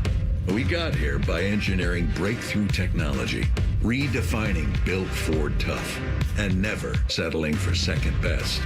But what's really made Ford F-Series the #1 selling trucks in America is you. Ford F-Series, built Ford tough. Based on 1977 to 2024 calendar year total sales. Everyone has that one goal, that thing they want to prove. Not to other people, but to themselves.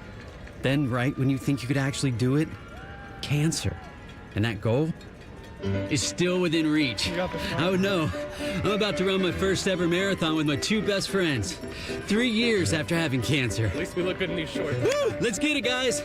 You, keep making plans. Visit ohiohealth.com/keepmakingplans to learn more. Hey, fans! Welcome back to Fansville's Cheers and Tears. Oh. Okay, so like everybody deals with losing, right? To a rival on a last-second field goal. Whatever, it's fine. I'm totally fine. But I cope with losing with an ice-cold Dr. Pepper. Those 23 flavors are like so delicious. They totally wash away the pain of your college football team taking a big fat L. College football. It's a pepper thing. Make your list, check it twice, and shop smart this holiday season. Open a Visa at Kemba Financial Credit Union and add some jingle to your wallet with $150 cash back after your first $1,500 spent within 90 days. Apply at Kemba.org. Restrictions apply. Offer ends 12/31/25. Remember when they used to ask, what do you want to be when you grow up? At Bank of America, we ask every day, what would you like the power to do? When you work here, you help build businesses, inspire communities, and forge legacies.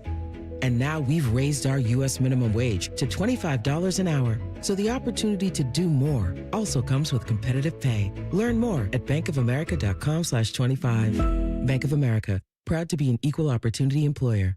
Food for the workplace. It's a beautiful thing. It brings teams together, keeps them happy and productive. It's a great way to woo clients or celebrate wins. But if you're the one ordering all that food, it can be a lot. That's why there's Easy Cater, the easiest and most rewarding way to order food for work, with a huge variety of restaurants for any group size, plus tools to meet dietary needs and stay on budget. And with Easy Cater, you earn rewards points when you order. Good for order discounts or even gift cards. For you.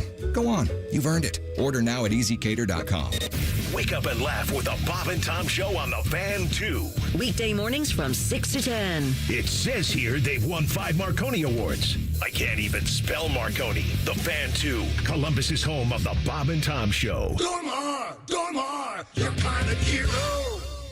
Career changers, including veterans and active duty service members. Your transition starts here. Go from GI to IT in a matter of months. Become a certified cyber warrior with training at My Computer Career. Cybersecurity specialists are in high demand, offering IT pros great opportunities and a rewarding lifestyle while protecting our people, liberty, and treasured institutions from cyber threats. Deploy your career in IT today at mycomputercareer.edu/CWP, an elite CompTIA certification partner. VA education benefits are available to those who qualify.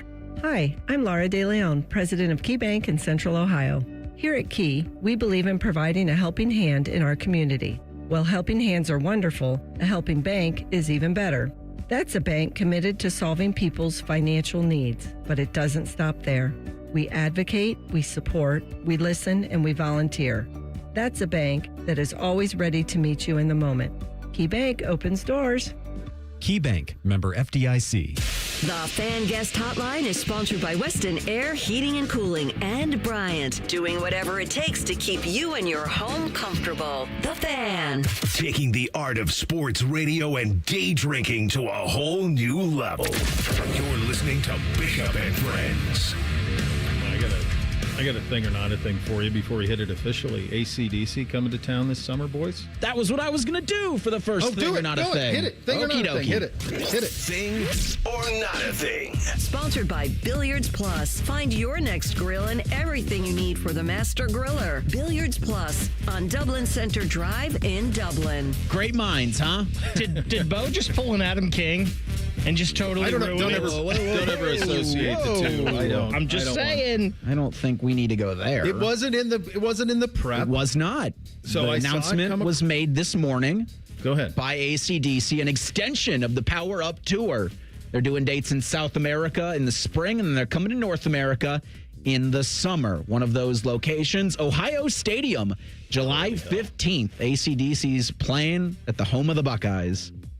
They're also doing on the 19th, a couple days later, Sunday, July 19th, playing at Camp Randall. Thing or not a thing? It's an awesome thing. I mean, who's still there? I guess I should. Is everybody still alive? Didn't we just do this? It's Angus Young and Brian Johnson, I believe. So they're still in the mix? Everyone's still alive on that side of things? So Brian Johnson he's my AC/DC lead singer. He's my guy. Is him. So founders were Angus and Malcolm Young, and so that. But wasn't it Bon Scott before that? I believe. Yeah, Bon Scott, who passed away. Okay. The current touring lineup features Angus Young, Brian Johnson, who has been back since 2018, Stevie Young, who is the nephew of Angus and Malcolm, and Matt Logg and Chris Chaney. Okay. So, Brian Johnson is 78. He is 78 No years big old. deal. So, he is... How old is Angus Young?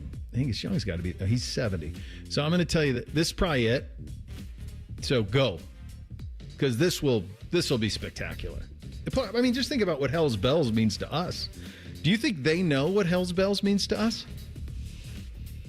To hear that played by AC/DC at Ohio Stadium would be a heck of a thing. That would be awesome. Tickets on sale Friday. Do you think I wonder if they're aware? Like, it's an Australian band. Like, are they aware that what Hell's Bells means to Ohio State? I would be surprised if they were, and I would not be surprised if they were told before the show. Oh, for sure. Right? But yeah, I think you might have it. Yeah, I'm guessing they know. You think? Yeah, I'm guessing it's been tagged in videos before, and they've been tagged, and I would guess that they do know. We talked about this earlier, but the trade deadline in the National Football League's tomorrow at 4 o'clock. Earlier this morning, Adam Schefter reported the Eagles acquired outside linebacker Jalen Phillips in a trade with the Dolphins. Miami's getting a third-round pick in 2026 in exchange for the pass rusher with 26 career sacks in the 5-year career with the Dolphins. Miami fired their general manager, Chris Greer, on Friday, and they're going to entertain trade offers for Bradley Chubb and Matthew Judon. Thing or not a thing? Jeez, this is going to... I mean, Shefty said it on with AR and Maddie a couple of weeks ago. Thought it would be the most busy trade deadline and maybe ever.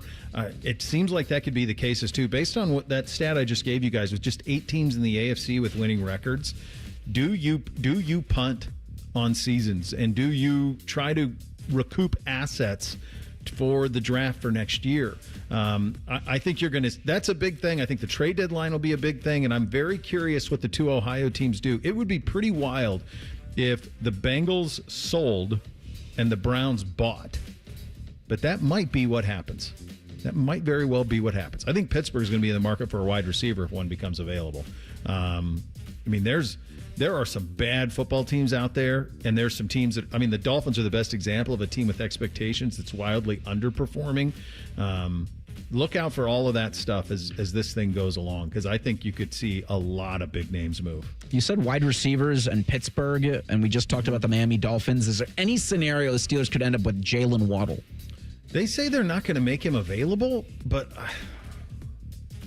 I would do this. This would be my rule if I was an NFL team. I don't trade young, talented players under contract. Like, if you're trying to get...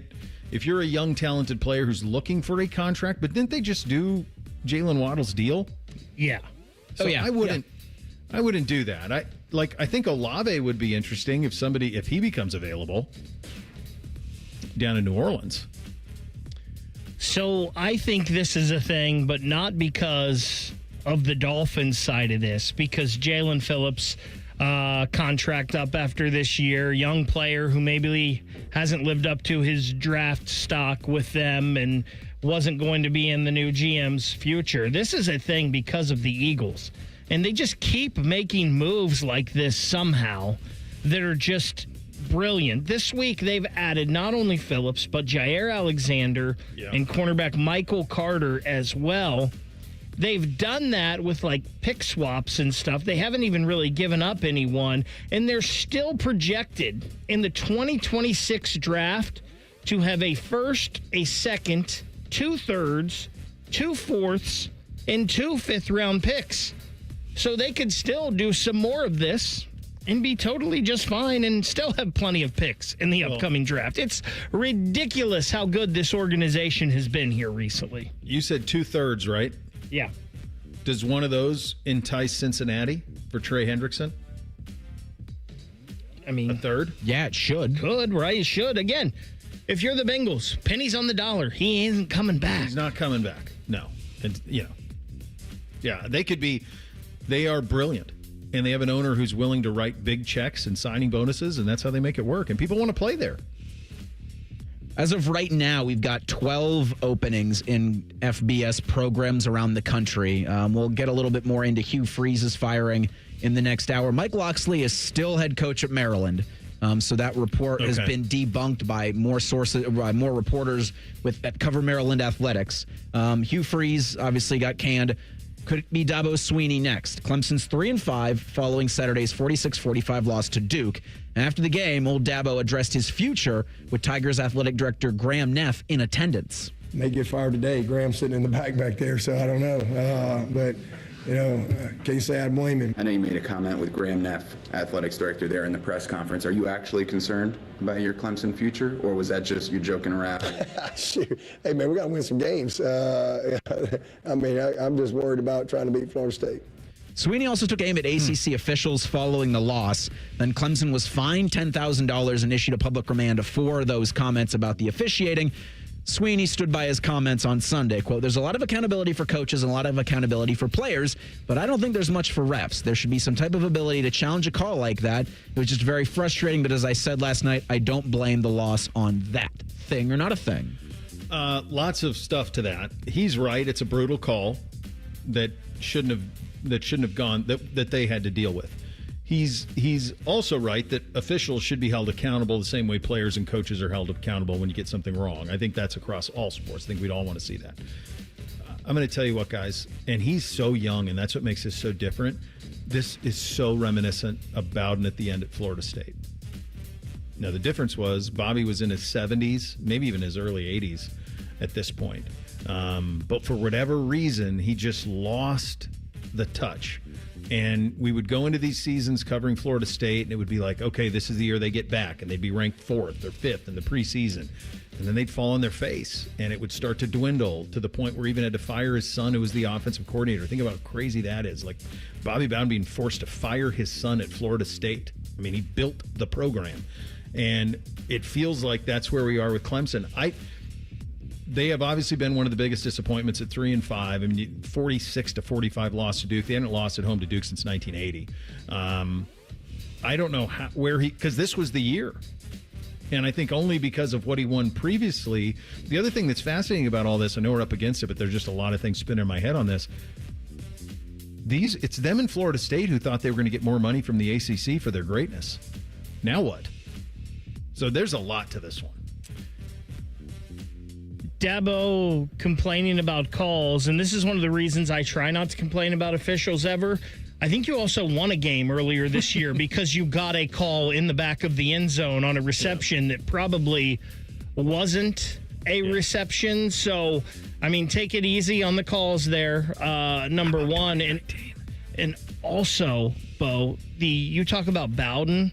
Mm-hmm. When he is in the press conference, and you even kind of hear it in his voice with just like the chuckling, it's just like so smug and condescending when he's saying it. Like, oh, yeah, maybe they'll fire me. They're never firing me. I'm too national. I'm Dabo Swinney, you know. It just it made me think, and I was kind of like, listen, Dabo, you know, he's won 2 national championships. He turned that program around. But if you're going to be acting like that, after this season you've had, like you should be getting a full helping of humble pie right now, and it doesn't seem like that he is. Bobby was the kindest, best dude ever, but he got very defiant at the end because it was almost like, how dare you question me? I built all of it. And I'm sure Dabo feels the same way at Clemson. I built all of it. We'll blitz the Buckeyes coming up next, final hour. Bishop and Friends right here on The Fan. T-Bone and Tyvis are everything you want in a delicious breakfast. Lots of empty calories, no nutritional value. Weekday mornings from 6 to 9. The Fan. More than a few of our patients have talked to me about their first time, but it's not the first time you're probably thinking about. It's the first time that erectile dysfunction ruined the moment. This is Jeff for Tri-State Men's Health, and if you're over 50, it's likely that you've had that first time yourself. But the good news is that if you're like most men, that first time can be the last time that ED impacts your sex life. At Tri-State Men's Health, we're experts in treating ED. We've treated tens of thousands of men using protocols with success rates well over 90%. And those treatments have, in most cases, made sex great again for both them and their partners. You could even find that you're performing like you haven't in years. So if ED has been affecting your intimacy, it's time to make the last time that happens the last time that happens. For just $99, you'll receive blood work, a medical consult, and if medically advised, a test dose. And if that test dose doesn't work in the office, your visit is free. Call 800-900-9654 or go to tristatemenshealth.com. We have 6 offices in the tri-state area to serve you. At Kroger, you never compromise. You get high quality and low prices. Like you never compromise your meal with our spring salad mix that's guaranteed fresh. And you never compromise your budget with low prices in every aisle. Kroger shoppers never compromise. Kroger.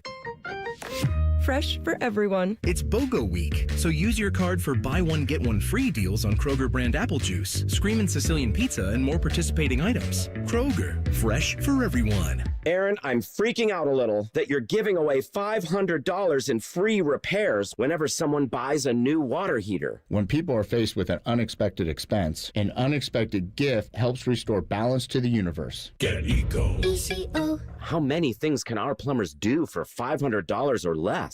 Tons of things. Like what? We can repair a toilet that's not working. We can replace a hose bib, install a utility sink or a vanity, run a water line to an appliance, replace a garbage disposal. Get Eco. ECO. Replace a shutoff valve, fix an exposed water leak. What's an exposed water leak? It's one you can see. It's not inside a wall and it's not underground. And we're going to do these sorts of things for free just because a person buys a water heater? Yeah, for free. Because we're restoring balance to the universe? Balance to the universe. Get Eco. ECO. Give it away, plumbers, genius electricians, and gonna make you cool again, HVAC technicians. Who go to geteco.com.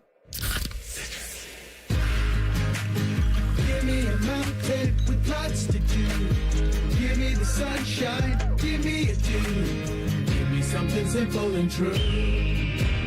All I need is sunshine and a cool, refreshing mountain dew. So give me my good days, give me a dew. Grab some friends and an ice-cold Mountain Dew today. Mountain Dew. Active military or veteran planning your next career move? Columbus State's engineering technology programs prepare you for a career in Columbus's fastest growing fields. Our veteran services team will help you maximize your benefits and connect to a supportive community. Apply at cscc.edu/engineering tech. Hi, I'm Dr. John Runyon from Runyon Dental Group. Are you missing teeth or do you have uncomfortable dentures? Dental implants can not only transform your smile, they can restore your confidence and allow you to eat those foods you love that you've been missing. When I was in my early 30s, I was in a similar situation needing complex dental work and dental implants. I understand all the emotions that you're feeling because I've been the patient and I know that we can help you. Schedule a free consultation today at runyondentalgroup.com. That's runyondentalgroup.com. For over 78 years, our family's been part of your love stories. At Diamond Seller, we offer bigger diamonds, better prices, and timeless designs for every chapter of your life. From your first yes to your forever I do, trust the jeweler who knows diamonds best. Visit Diamond Seller today. Grow your savings with certainty and jingle all the way into 2027 with a 16-month certificate from Kemba Financial Credit Union, earning you up to 4.50 annual percentage yield. Strong returns plus local people equals peace of mind and the best place to save in Central Ohio. Visit Kemba.org. $500 minimum deposit required to open and earn stated APY. $250,000 maximum deposit. Restrictions apply. Advantage status required. Insured by NCUA. Expires 12/31/25. Another reason to choose Hinderer Motor Company for your next vehicle. This is Justin Hinderer. Every vehicle comes with a lifetime powertrain warranty, award-winning service, and our exclusive Carvenience. We pick up your vehicle, service it, and return it so you save time and enjoy peace of mind. That's Carvenience. At Hinderer Motor Company, we take care of everything so you can drive worry-free. See why we're the best choice for your next new or used car by visiting hinderermotorcompany.com. Broadcasting from the Lindsay Honda Studios. Honda makes the cars. Lindsay makes the difference. Visit lindsayhonda.com. WBNS-FM, HD1 Columbus. Good morning. I'm Eric Reeser. Week 9 in the NFL wraps up tonight in Dallas. The Cowboys host the Cardinals at 8:15. Jacoby Brissett's going to start for Arizona. NFL's trade deadline is tomorrow at 4 o'clock. The Bengals could be sellers after their 47-42 loss to the Bears yesterday in Cincinnati. Browns fans just thankful Cleveland was on the bye. In college football, number 1 Ohio State's a 28.5-point favorite. Buckeyes will be at Purdue for a 1 o'clock kick Saturday at West Lafayette. Ohio State's Ryan Day will meet with the media tomorrow at noon. Coach Day will then join a special Tuesday edition of Buckeye Roundtable. That's tomorrow night at 6:30. In college basketball, Monday's the start of the regular season. Purdue's the top team in the country. 5 other Big Ten teams are in the AP Top 25. Ohio State is others receiving votes. Buckeyes host IU Indianapolis tonight at 6:30. You can hear pregame coverage at 5:30 right here on your home for the Buckeyes, The Fan, Ohio sports destination.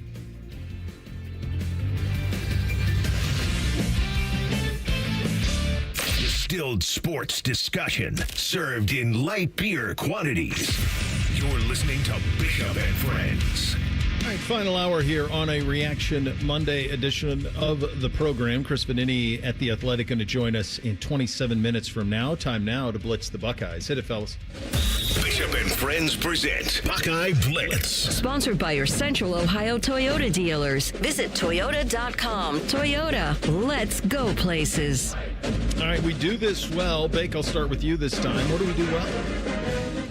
I'm going to steal a line from my good friend Eric Reeser, and I'm going to say da bomb. I mean, we did it multiple times on Saturday. The one to Jeremiah, and interesting, Jeremiah and Carnell both with 57-yard catches. But the one to Jeremiah, he was just running, and all he did was stick out his hands, and he just fell in his belly. I mean, it was perfect. I know we eased Julian into this season. I don't think we need to ease anymore. Let's throw the bomb as much as possible. Well, Ohio State acquires talent almost better than anyone in the country. I also learned why they call. I also learned that J. Cool is Julian Sain's nickname. Did not know that before Saturday. But I think this is going to be like Maserati Marv. Well, like the only person who calls him that is Gus. So I looked into it, and Julian was on the Downs to Business podcast with Caleb and his brother. They introduced him as J. Cool. So I think the players are calling him that. I don't know if it should extend out to people like us. I'm too old. Because I feel way too old. Yeah, then I'm way too old. I had an exchange with a buddy of mine from Tallahassee who's pretty well connected down there, and he and I were talking about, he's watching Ohio State against Penn State, and he just texted me and he goes, "This is a professional football team." And I said, yeah, it's NFLU is what it is. It's the apex version of talent acquisition, talent retention, playing to your own standard every single week, recruiting the type of players who will buy into all of it. It's a remarkable thing. And it is, I mean, we've been in this golden era of Buckeye football for a long time, but it's really, really good right now. Won't beat Indiana if we continue to do what, Bake? This may be weird, especially because Jeremiah had 2 touchdown catches in the red zone, but I'm not so sure we look for 17-4 enough when we get inside the 20. Like, just throw up a nice little fade to 17. There's no way he's not coming down with it. Yeah. Do the same to Jeremiah. He's good enough. He'll go up and get it. I just think sometimes we're like, hey, let's hit the tight end, or let's go jumbo, number 12. I don't understand why we take Bo Jackson out of the game in short yard situations, quite frankly, because the dude always falls forward. But let's not forget, we've got the 2 best in the country out there. It's also weird because Bo, for the longest time, has introduced this part of this segment as won't beat Michigan, or won't beat Oregon, or won't beat Penn State, or won't beat Alabama. And now it's won't beat friggin' Indiana? That's right. Turn the ball over in 2-minute drill. Like, you can't look.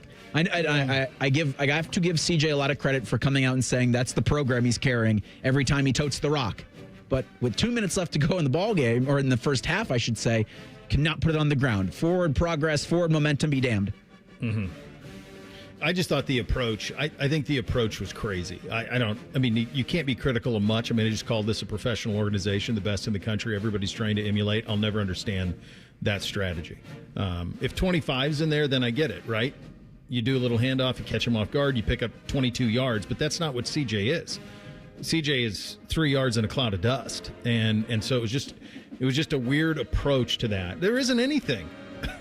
I used to come on here and say, if they can't get the ground game going or short red zone, well, no, if they want to, they can just throw it down there. To Bake's point, they could throw it to 4 and 17 all the time down there, and they're going to get stuff. Like, it's just, yeah, there's not much. You're really grasping at straws at this point. What would you like to see more of, Bake? Bo Jackson. I want to see a game where he gets 20 or 25 carries. And this is no knock on C.J. Donaldson or James Peoples. James Peoples actually had a couple flashy plays the other day. Number 25 is the best one you've got. Let's use him. 8.1 yards a carry the other day. 13 carries, 105 yards. I'd like to see what he could do wearing out a defense for the whole game.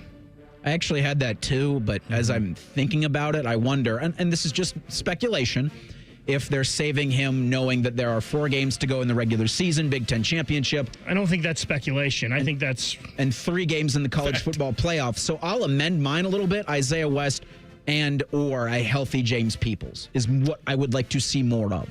Yeah, I think there's more to Peoples than we've seen. the whispers about him last year, I don't know if he's been nicked or just hasn't all been firing, but we're all kind of in the same realm. It's this side of it, and Ryan's playing really four-dimensional chess at this point with how he's operating all of this stuff. Coach who earned his courtesy car, who do you got, Bake? To me, it's Larry Johnson, and maybe this was because I was down on the field right in front of him running line drills before the game. But, I mean, he's in there with pads on his arms. He's getting down in stance. He's hitting the guys as they run by, having them, run through their cones and jump over their bars. And this defensive line was supposed to be a weakness this year. And it is not even close to a weakness. It has become a strength. And we worried about the depth so much. Will Smith seems to be just fine when he's in the game. Tywan Malone has pushed Edric Houston for a spot. Logan George, who came in, can't even hardly get in the rotation because Curry and Jackson and Bo Atkinson have been so good. People have been whispering, Larry doesn't have it anymore. He lost his fastball. You were all wrong.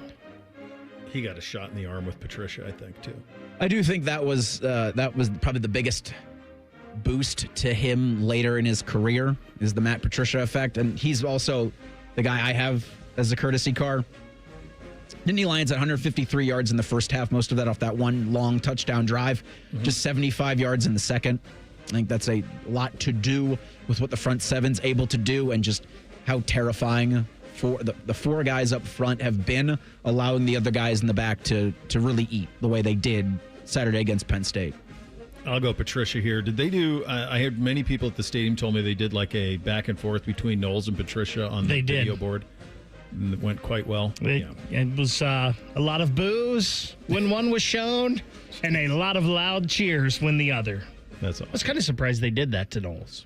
Me too, a little bit. But, all is fair in $3.1 million contracts and negotiating a contract while you're celebrating a national championship. So, yeah. Game ball's offense. Go ahead, Bick. To me, I think it's obvious, right? It's Julian Sayin. It's just a masterclass what this guy is doing at the quarterback position. 8 starts in. Yeah. In an effort to not pick a guy I knew you guys were going to go to, I'm going to give it to Carnell Tate because I think that's just another week of him making a circus catch and making his quarterback look his really, really good quarterback look really, really good.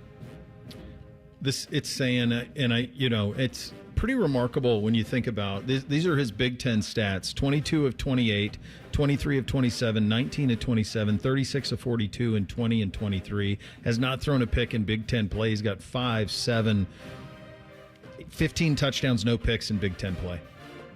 I mean, it's staggering stuff how easy it is. All right, let's go game balls defense. Who do you got, Beck? Arvell Reese.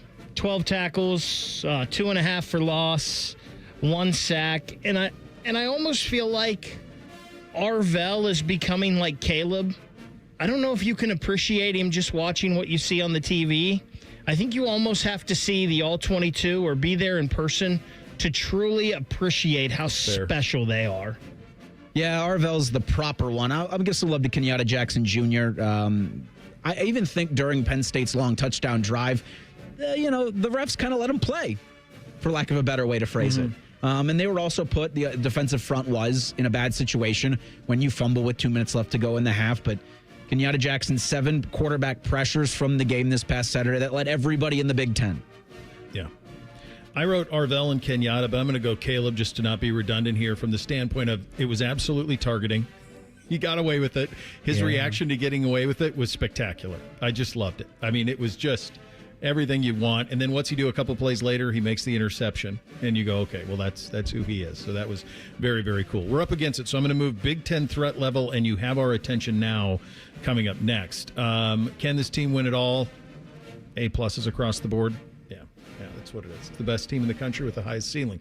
Who in the Big Ten had our attention this weekend, and nationally who has our attention? And a college football coaching carousel that is getting full in a hurry. We'll get to all of that coming up next. Bishop and Friends, right here on The Fan. Winners of the prestigious Platinum Microphone Award every year, given to the best radio station in the world. No need to look it up. It's real. The Fan.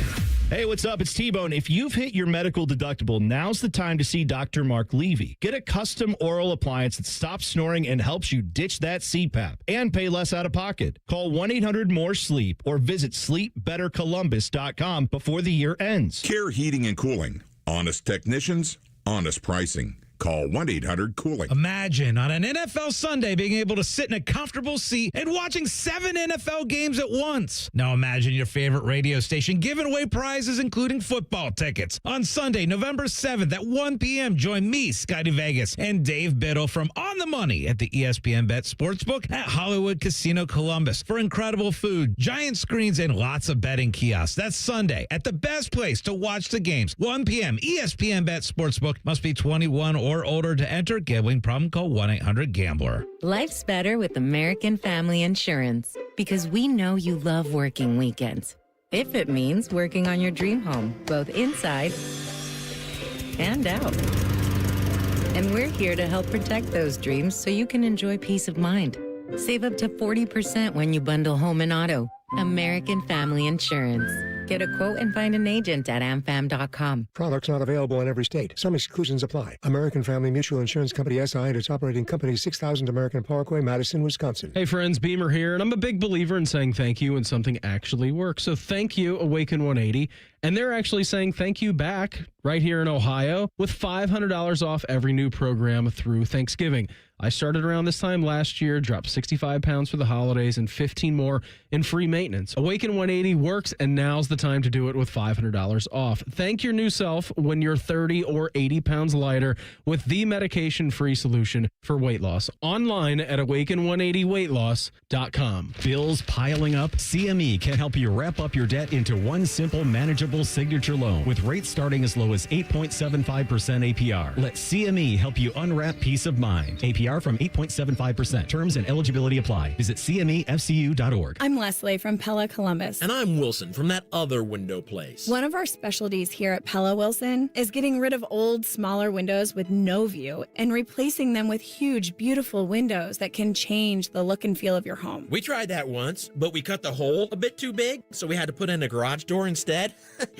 in their dining room. Wilson. Didn't improve the view, but they do have a drive-through now, so you're welcome, Gruball family. Get the windows that can change the look and feel of your home at PellaColumbus.com. Join the fan weeknights at 6 for the Buckeye Show. And if you're asking if it's just a bunch of homers rooting for all things Ohio State, yes, it is. Proud to be your flagship home of the Buckeyes, the Fan, Ohio sports destination. Hey, what's up? It's T-Bone. Don't let your insurance benefits go to waste. End the year sleeping better with Dr. Mark Levy's oral appliance. No mask, no noise, just results. Hurry, deductibles reset soon. Call 1-800-MORE-SLEEP or go to sleepbettercolumbus.com today. Hello, it's John Kozik, founder and president of TurboTrack Realty, and I buy real estate as is fast for cash. Give us a call today for an all-cash offer at 614-470-2000, 614-470-2000. I buy vacant properties, inherited homes, divorce situations, death in the family. I even buy my tenants won't pay me the rent houses. Give us a call today for an all-cash offer at 614-470-2000, 614-470-2000. At the Ohio Lottery, we make Keno fun, your way. That means you pick your wager. Will it be $1, $2, a crisp $20? Your call. Like picking your own numbers? Use any inspiration you like. Birthdays, jersey numbers, you name it. And if you don't feel like choosing, there's the Super Quick Auto Pick. With regular promotions that'll get you more bang for your Keno buck, multiple ways to win, prizes galore, and live draws every few minutes. Anytime is the right time to get in on the Keno action. Keno is always fun, your way. Lottery players are subject to Ohio laws and commission regulations. Play responsibly. Fan weather. From the Logan AC and Heat Services Weather Center. Plenty of sunshine in the forecast today and daytime highs in the upper 50s. However, gusty winds will make it feel cooler than that. For tonight, mostly clear overnight with our lows plunging into the 30s again. And then for Tuesday, more sunshine in the forecast, lighter winds, and highs around 60 degrees. For the Fan, I'm meteorologist Meredith Garfalo with the 10 Weather Impact Forecast. The only thing better than watching football is talking about it. So we invented Reaction Monday. Sponsored by the Roofing Guys. The Fan. Bo knows many people. He talks to the interesting ones on this show. This is Bishop and Friends. Chris Vannini with The Athletic coming up in 12 minutes from now. Normally you hit Big Ten threat level and you have our attention now nationally in the Blitz. We were up against a little bit, so we just moved those two to this segment. Here's what I know now, and it took me maybe 2 weeks too long to learn my lesson. If Kirk Cignetti can score, he's going to score. He's a striker. You don't score until you score. And he will bury you and bury you and bury you. And he is trying to it's weird that now that I think about this, it's very strange that he got out of playing Virginia in the future and that he went with all Cupcake City in the non-conference, because that's not what he's about. He is about making a fool of you. And he does it every single week. He buries people every single week. They are a very good team. They're a national championship contender. They're all of those things. But he will put it on you, and he put it on Maryland. I think it was Maryland's homecoming. There were some reports that Loxley had been fired or parting ways, but that was debunked last evening with Mike Loxley. But that's what I learned is that, and it took me 2 weeks too long, but if Indiana can score, if there's an opportunity for them to add to it and humiliate you more, they will. That's just who they are. Yeah, we're sitting here doing the post game show, and I remember it being 20-10 Indiana over Maryland, and I remember saying to Thidoff that in a game on CBS, the College Football Playoff Committee is not watching, and you're going to need to do a little bit more if you're Indiana to at least hold on that number 2 ranking when the playoff rankings come out tomorrow night, and then they went and ripped off 35 straight. And it was like 55-10 will do it. Yeah. That'll tell the committee, who I still think, against Oregon, at Oregon, that's the best win of any team in the country right now. Indiana stays at 2 tomorrow night. I think they might be 1. But I certainly think there's a case to be made for it. But I just look at the AP and the coaches' polls and the amount of votes that are in favor of the Buckeyes. I don't see it going too much different. There's not going to be too much of a deviation from the top 4 from the AP, the top 4 from the coaches, and the top 4 from the playoff committee tomorrow night at least. Mm-hmm. I think there's still a perception and a human perception that committee is going to it's still Indiana to them, right? I just have a feeling that that's there. What is giving you that inclination, though? Same thing, I think, that gets all of us that inclination. We see that uniform, we see that brand, and we go, I just don't believe it. I'm saying putting Indiana at 1. No, I don't think they're going to. I think it's going to be Ohio State because Indiana's a basketball school to a lot of people, even though they've had this great 2-year run. So I think when push comes to shove and they decide who the best team in the country is, I think they'll say Ohio State just because of perception. I don't think anybody in the Big Ten, quite frankly, got my attention because Indiana already did. I think the team that has my attention right now was on a bye, and it's going to be a fun game at 3:30 this week when Iowa takes on Oregon. How in the heck Iowa isn't rated this week is just blasphemy. They've given Indiana their toughest game all year. They lost by 5 to Indiana, and they lost a rivalry game early on in the year by 3 points. Yeah. Iowa, that might be the most disrespect in the country right now. What does an SEC team have to do to fall out of the top 25? Like, what in watching Tennessee and Oklahoma on Saturday night would lead you to believe that Tennessee still needs to be in the top 25, or conversely, that Oklahoma needs to move? Oklahoma is currently ranked with the exact same record ahead of Texas, who, by the way, Texas is up 34-10. That's shameful what they did to allow Vanderbilt to come back in. But they couldn't wait to move Texas up 7 spots. Oklahoma moved up 7 spots by winning at Tennessee. What am I missing? How Tennessee is still ranked is just ridiculous. And not only are they ranked, they're ahead of our darling Washington. Yeah. Still. Yes. I just don't understand. I don't understand the Tennessee thing at all. I don't either. I think they see those brands and they just refuse to drop them out.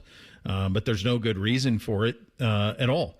And if you watch Texas Vanderbilt, that game was that was a late touchdown to make it close. Texas kind of folded in the fourth quarter, but it was 34-10, and Vanderbilt's still ranked 15th in the country.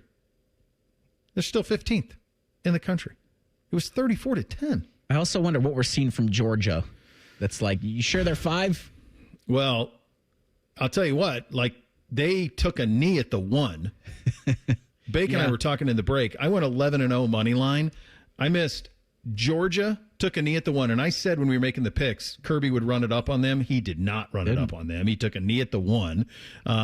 You had that one was crazy. The Texas backdoor was crazy. One that made me very happy was the beloved ponies. So they had Eric Dickerson, Craig James, Pony Express reunion. They had a full house. They beat Miami at home. The president says afterwards, I don't condone it. I'm not for it, but I'll also pay the fine. And they rushed to the field after beating Miami. And so that's a really cool win for them. But also, like, do you remember, folks? I remember Josh Pate saying there isn't any team. This was like a month ago. There's no team in the country that looks like Miami looks. How they look now. Carson Beck throwing teammates and coaches under the bus every single opportunity.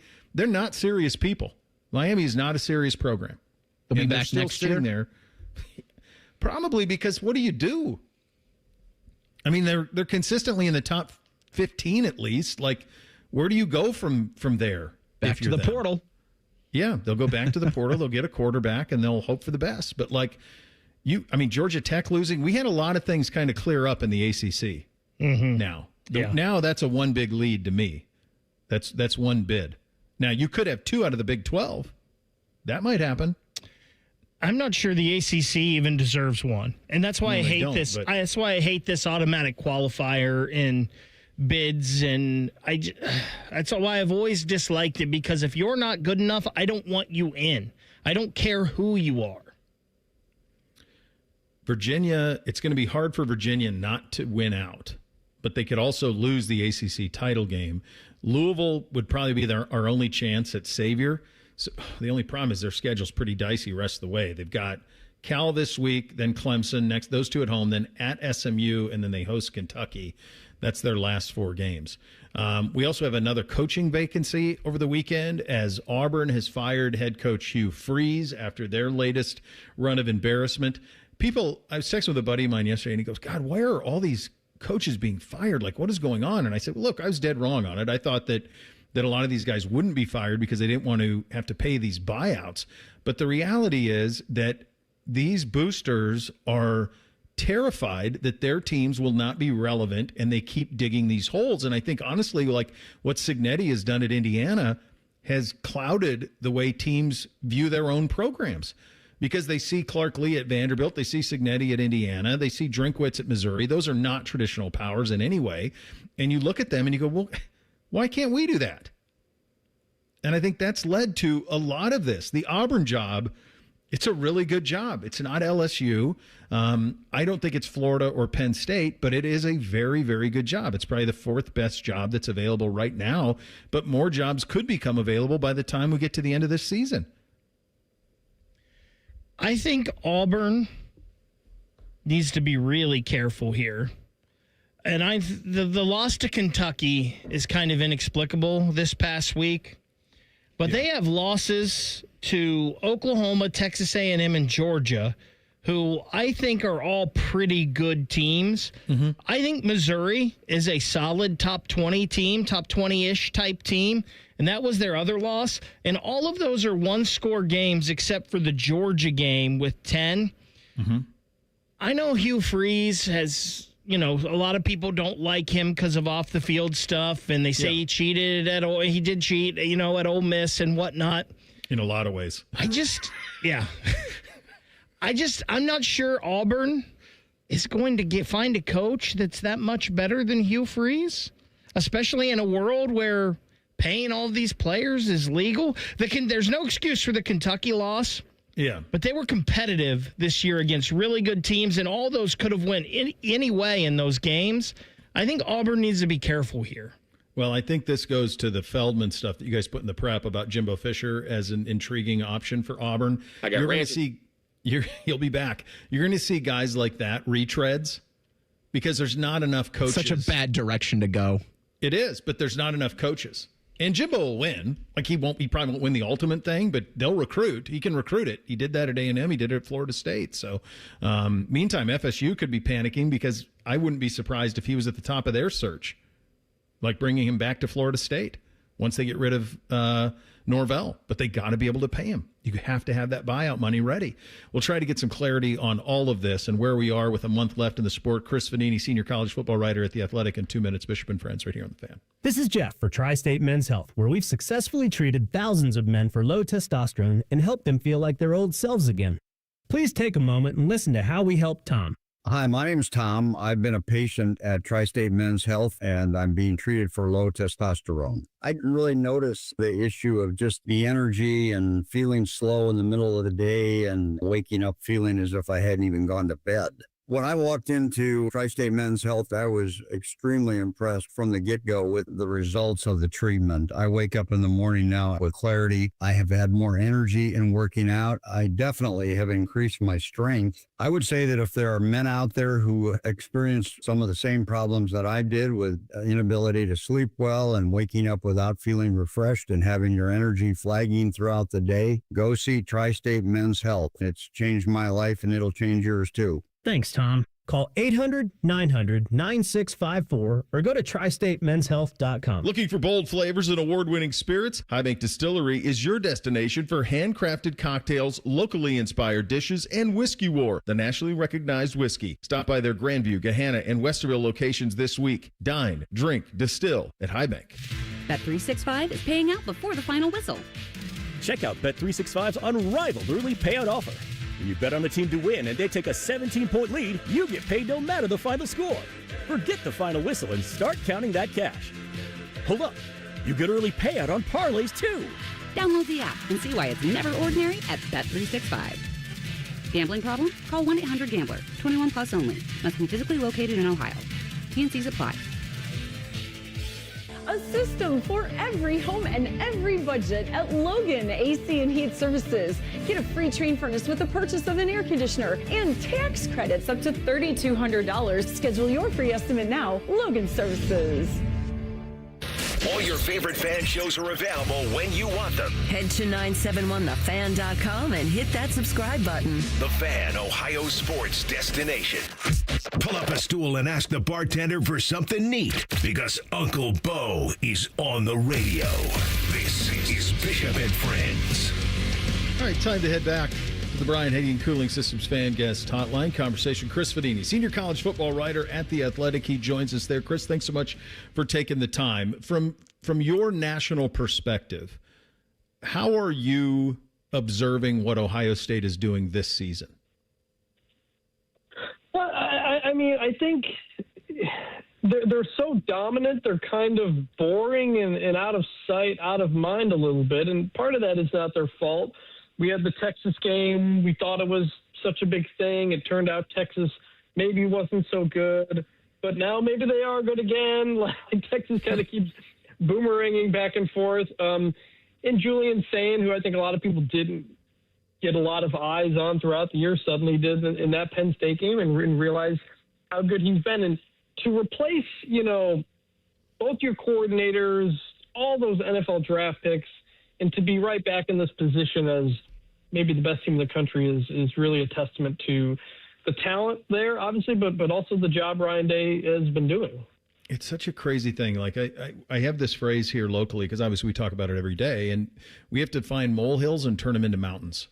So like we're looking for like deep red zone. Are we efficient enough? Or are they efficient enough in the run game? And the reality is they might not need to be as good as this defense is and as talented as the quarterback and the two receivers are. And they're going to fall off the grid the next 3 weeks. I mean, they got Purdue, they've got UCLA, they got Rutgers, and then all attention will be the last two with Michigan and very likely Indiana. So that's the thing that is so tricky for us. And then, Indiana's kind of in the same boat, except Cignetti pours it on every single week. Like he buries you. He just keeps going. Ryan's like, get up 28 and we cruise. So it's a very different approach between those two teams that are ranked number 1 and number 2 in the country. Yeah, and I think Indiana is still just like new and fresh still. I mean, it's only been a season and a half of them being this. Ohio State has been good for their entire life.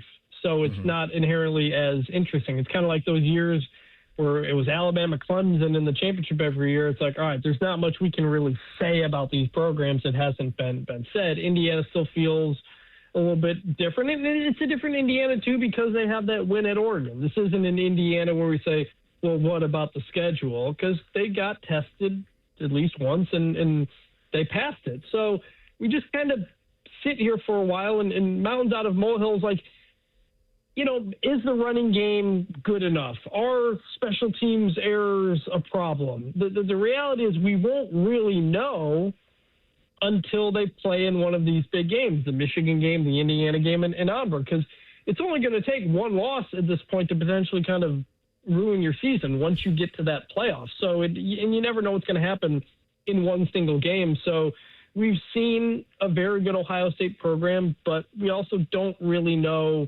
how they will perform on the biggest stage because they just haven't gotten there yet. How many teams, Chris, do you think, as you look at them with a little more than a month to play, do you say, yeah, I can see that team winning a national title? What's the list? I think I'm at like 9 teams. Like kind of as I rank every team, getting to the first 9 is pretty quick, pretty easy. Indiana, Ohio State, Texas A&M, Alabama, Georgia, Ole Miss, Texas Tech, BYU, Oregon. Like that's the clear top 9 in whatever way you want to do it. I think of that. I don't know about BYU winning it all, so I'd say maybe like 6 or 7, but everybody's kind of got some flaws. Like Georgia's defense is not what it was, but the offense is also a lot better. Ole Miss, do you trust them in enough big games? Texas A&M, do you trust them at all? It's based on the history of Texas A&M, and I think there's a real chance, and we saw last week, look, 3 top 10 teams will go down. All right, Vanderbilt, probably not going to make a run. Miami, probably not going to make a run, even though we thought they might. Georgia Tech, not going to make a run. And sometimes in November, those teams you might get excited about fall by the wayside, and we end up with the same, it's going to be one of these couple of teams again. But outside of Indiana, Ohio State, Texas A&M, I don't know if anybody's really been that dominant. But I think anybody of those 6 or 7, 8 teams could win it at this point. Yeah, it's just when I think when we see tomorrow, everyone's they're going to panic about whatever they do. But what I think is going to be fascinating is how they judge these teams at the end of championship weekend, and they put out that thing, because you are going to have to be, it's very likely that Ohio State, Indiana, one of them will be perfect, one of them will have one loss, and certainly Ohio State's lost to Michigan the last 4 years, so we don't take anything for granted in terms of that. But Oregon's probably going to be sitting there at one loss. You could have a Big 12 team with one loss, and then you're going to have SEC. That every week the polls come out and there's 9 or 10 of them ranked. They just refuse to, like, for example, drop Tennessee out, and they stay in it. And yet you're going to have 2 and 3 lost teams in the SEC. Can you take anything from what the committee did last year and apply it to what it's going to do this year? Or I guess maybe the better question is, how do you think they're going to handle all of that? Because to me, Chris, it feels like that's where we're headed. Well, that's the big question. This year, tomorrow night, the first time that the committee will be having strength of record metrics and a new strength of schedule metric. Now, we don't know how they calculate that. We don't know where these teams rank because they're not transparent about those metrics. I have asked them many times, hey, just be public with your strength of schedule just so we know these things. But we don't know how they're going to weigh on it. It very much happened because the SEC threw a fit last year when Alabama got left out, even though Alabama lost 3 games and then lost to Michigan. But they threw a fit, and so the committee said, all right, we'll change the metrics a bit. Now, what does that mean? I don't know. The thought is, hey, does that mean we're going to get 5 SEC teams in because we're going to have a ton of 10-2 and 9-3 SEC teams, and those 9-3 SEC teams will go ahead of a 10-2 Big 12 team. That's when the playoff announced that. That's what I braced myself for. It's like, all right, we're going to have 3 lost SEC teams get in over 2 losses from other conferences. We'll see. That's the expectation because you only add those metrics because the SEC has a better strength of schedule. So we'll see tomorrow night how much that really played out. Talking to Chris Vannini, senior college football writer at The Athletic on the Bryan Heating Cooling Systems fan guest hotline. I was dead wrong about this in terms of the coaches that have been fired. Chris, I thought that there would be donor fatigue because of NIL and everything else. And there hasn't been. They are willing to write big checks. Hugh Freeze, the latest. Did you think we would see what we've seen from the firing standpoint? I mean, it's November 3rd, Bud, and we got a ton of big-time jobs already open. Well, part of it is because last year's coaching carousel was very, very slow. There were not many big changes, and it was because schools were transitioning to get $20 million for players onto your budgets. So part of it is some guys who maybe would have been fired last year got another year, then got fired this year anyway. I think Billy Napier's kind of was in that boat. But I think the other part is like schools have realized they can't afford not to win. Like the attention and anger from fans changes so quickly that if you have one bad season or one season not up to expectation, fans want to change. Like you got fans who are mad at Tennessee fans, mad at Josh Heupel right now, even though they're 6-3 and had to replace the whole team coming off a playoff appearance. And I think the fact that Indiana's doing what it's doing, Vanderbilt doing what it has been doing, it's driven a lot of fan bases crazy. Yeah. Everybody in the Big Ten is like, look at Indiana. How are we not doing that? Look at Vanderbilt. How are we not doing that? And so everybody, the patience is thinner than ever. LSU loses to Vanderbilt. Brian Kelly gets fired. And so I think that's a part of it, too, where the sport has been flattened so much at the top, where everybody's a lot closer, and suddenly everybody feels like, hey, we're one coaching change away from being 7-1. And I don't think that's necessarily the case, and more head coaches don't work out than do. But that is the combination of factors that has led to what we're going through right now. Chris, how do you compare the Penn State job to Florida, LSU, and Auburn? Where do you kind of rate those? I've got LSU as the top job, but there is an asterisk with that given all the craziness going on with the governor. You don't have a president. You don't have an athletic director. You don't have a coach now. That's a fact. But normally LSU is like a top 3 job because you're going to get all the best players in LSU no matter who your coach is. I think after that, Penn State, Florida, it's pretty close. I think Florida's got the higher upside. They've got 3 national titles since 1996, but I think the floor is a lot higher at Penn State. I think anybody could come into Penn State at this point and win 8-9 games at least in a season. And that's not the case at Florida, where Florida is very up and down. Mm-hmm. So I rank Penn State a little bit higher. They've got everything you need. Facilities are new. James Franklin upgraded a lot of stuff there.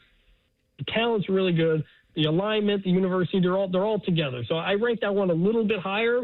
But you can make the case for Florida because it's an SEC job in Florida that you win a title. So I do that. And then Auburn, they're at number 4. I think it's an okay job. There's actually a pretty good roster there right now, but sustaining success there has always been very hard. I'll get you out of here on this one. Are there going to be enough good coaches for all these openings? Well, if you go by the normal definition, no. I mean, I'm looking back at the carousel from 4 years ago. You know, Brian Kelly everybody gave A's for LSU hiring Brian Kelly. Lincoln Riley got all A's for USC hiring him.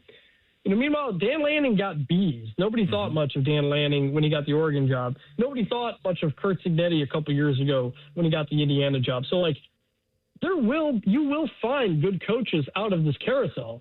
It's just not going to be all the top ones that you talk about. Your Lane Kiffins, your John Sumralls, your Eli Drinkwitzes, those are the obvious ones people are going to want. There's no guarantee that any of them are going to work out. And there'll be a couple guys who you're surprised they got a job, and then it turns out it works out. That's just how it always goes. So there aren't enough obvious candidates for all of these big jobs. But you always end up finding some guys that work, even some guys you maybe didn't expect. Yeah, it's a great point there on Lanning. Good stuff as always, buddy. Thanks for your time. Greatly appreciate it. Yep, thanks for having me. All right, there he goes. Chris Vannini, senior college football writer at The Athletic on the Bryan Heating and Cooling Systems fan guest hotline. We got a Monday Night Football game to pick. Got 3 things as well. It's all coming up next. Bishop and Friends right here on the Fan. Progressive Insurance. Not only does Progressive let you bundle your insurance, they also give you round-the-clock protection. Get a quote today at Progressive.com. The Daily Ryan Day Show is brought to you locally by your Central Ohio Toyota dealers and by Hyde Park Prime Steakhouse on the Fan, Ohio's sports destination.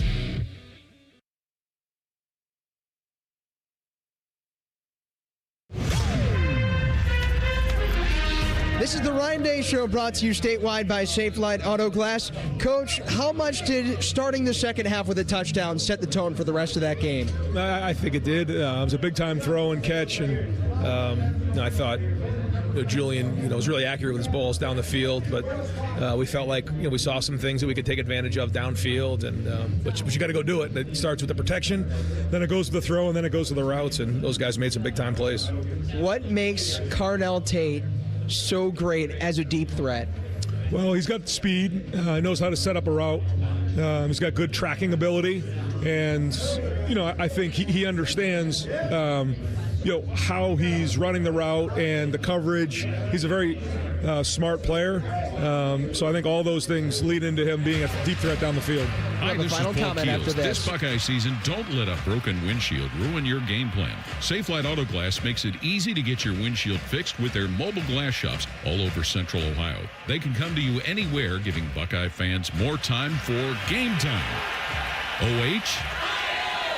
Man, I love that. Schedule at safelite.com. Safelite Auto Glass is a proud sponsor of Ohio State Athletics. Safelite Repair, Safelite Replace.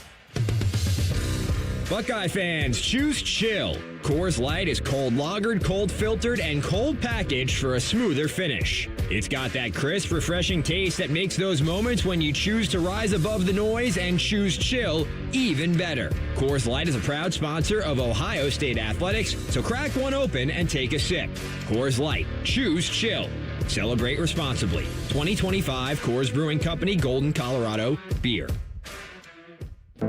At Ohio State, we are the never afraid to innovate teams, the agile, get it done teams, the achieve more together teams, and the improve people's lives teams. Together, we are the Ohio State University. Learn more about Ohio State at osu.edu/impact. This is the Ohio State Sports Network, presented by the Ohio State Wexner Medical Center, the team physicians for Ohio State Athletics. Coach, are you running out of ways to describe Jeremiah Smith? I guess, some great plays in the game, and certainly the concentration on the tip ball, but he puts a lot of hard work in. One of the hardest working guys on the team, and great to see him get, some play in this game and hit a couple deep balls. That was big time. This is the Ohio State Sports Network from Learfield. For over 37 years, Buckeye Nation has known Hyde Park Prime Steakhouse for serving the best steaks in the city. Our thick-cut, aged steaks are a staple in Columbus, with 3 locations in Upper Arlington, Dublin, and downtown. And just like the Buckeyes, we strive for excellence and an experience like no other. Hyde Park is proud to introduce the newly added wine room at our downtown Columbus location, where a new elegance in dining surrounds you, creating the ideal setting for any occasion or the perfect night out. Hyde Park is a proud sponsor of Ohio State Athletics. Go Bucks! Toyota gives you more electrified hybrid choices than anyone else, including the stylish new Corolla, a name synonymous with Toyota quality and dependability, the elegant new Toyota Crown Signia, and the latest edition of the legendary 4Runner. Toyota's extensive lineup also includes battery EVs like the tech-savvy all-electric BZ4X, and of course, the iconic Prius, the hybrid that started it all. That's the power of choice. From Toyota, let's go places. Remember when they used to ask, what do you want to be when you grow up? At Bank of America, we ask every day, what would you like the power to do? When you work here, you help build businesses, inspire communities, and forge legacies. And now we've raised our U.S. minimum wage to $25 an hour. So the opportunity to do more also comes with competitive pay. Learn more at bankofamerica.com/25. Bank of America, proud to be an equal opportunity employer. Food for the workplace. It's a beautiful thing. It brings teams together, keeps them happy and productive. It's a great way to woo clients or celebrate wins. But if you're the one ordering all that food, it can be a lot. That's why there's Easy Cater, the easiest and most rewarding way to order food for work, with a huge variety of restaurants for any group size, plus tools to meet dietary needs and stay on budget. And with Easy Cater, you earn rewards points when you order, good for order discounts or even gift cards. For you. Go on, you've earned it. Order now at easycater.com. Bishop and Friends is sponsored by Diamond Seller, your true jeweler for over 75 years. The Fan, Ohio sports destination. Keep your friends close and your producers closer. You're listening to Bishop and Friends. All right, before we get to the poll, we got a game to pick tonight, kids. That's right. We've got a Monday nighter tonight. Eric, you're 5-8 going into this one. Bo, you're 6-7, so you need this to go 500 on the week. The Arizona Cardinals, Jacoby Brissett starting, they're at the Dallas Cowboys tonight. The Cowboys 3.5-point home favorites. Can we get the line this was on Thursday when it was 2.5? Either way, Dallas. I'm going to take the boys at home handling their business. Arizona will be competent with Brissett for sure, but give me the boys 31-20. Samesies. I think Jonathan Gannon said that they might have something for Kyler Murray in this. A Kyler package? Like, no, you idiot. I wonder what Marv thinks. I wonder if Marv is saying, no, you idiot. Yeah, just let Marv's Jacoby sling it to me. Let him just throw I'd it say to if me, the man. Cardinals had two more, maybe one more win on the season coming into tonight, I would say maybe the Cardinals should inquire about Joe Flacco. Yeah, jeez. All right, what do you have on the poll today, The Reese? Daily Fan poll asks, after his performance against Penn State, is Julian Sain the clear frontrunner for the Heisman Trophy? Now, this is an opinion-based poll, but the Heisman odds say yes. But 87% of you responding to the Daily Fan poll agree with that.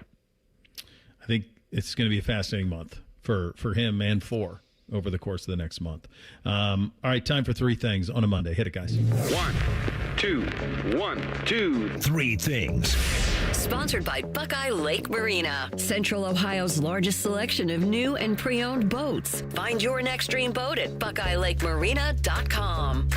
All right, number one for me, a lot of schools around the country did the blackout thing. I thought it looked pretty good at Ohio Stadium. It's tougher at noon than it would have been at night, obviously. Utah's was pretty good. Nebraska's was elite. I don't think that there was a single speck of red anywhere in the entire stadium. Their uniforms actually look like Odessa Permian, like from Friday Night Lights, the movie with the white lids and all black, which is a strange thing. And then Raiola gets hurt and they lose the game and they haven't beat a ranked team in like 29 tries. And you're just like, how much can one fan base endure and keep showing up week after week after week? I just felt bad for them because they just can't have nice things at Nebraska. First thing for me, I did not feel bad for the Cornhuskers. Do not feel bad for that museum program. I did feel bad for the Blue Jays and losing in extra innings in Game 7 of the World Series. Certainly can relate as a Cleveland Guardians fan. But this from Sports Media Watch. That Game 7 on Saturday night averaged 25.98 million viewers. Big. The Dodgers' extra inning win peaked at 31.5 million. And it's the first Saturday World Series Game 7 since 1931. And delivered the largest Saturday live sports audience, excluding the NFL and the Olympics, since the Yankees in 1996. You could make an argument Toronto's the most tortured sports city right now. Yeah. You could. I mean, they had the Raptors, right? Oh, yeah. A few years ago. Such a fleeting moment for them, too. That's true, yeah. First thing for me, we talked about this a little bit, but I had an elite sports weekend. For me, it was great being over at UA the other night and watching that playoff game. It's one of the things that kind of stinks about what I do is I love high school football. I love doing overtime with Lee, but I don't get out to any games until the playoffs. So it was nice to actually be out at a high school game this week, go out to both teams' practices, talk to the coaches.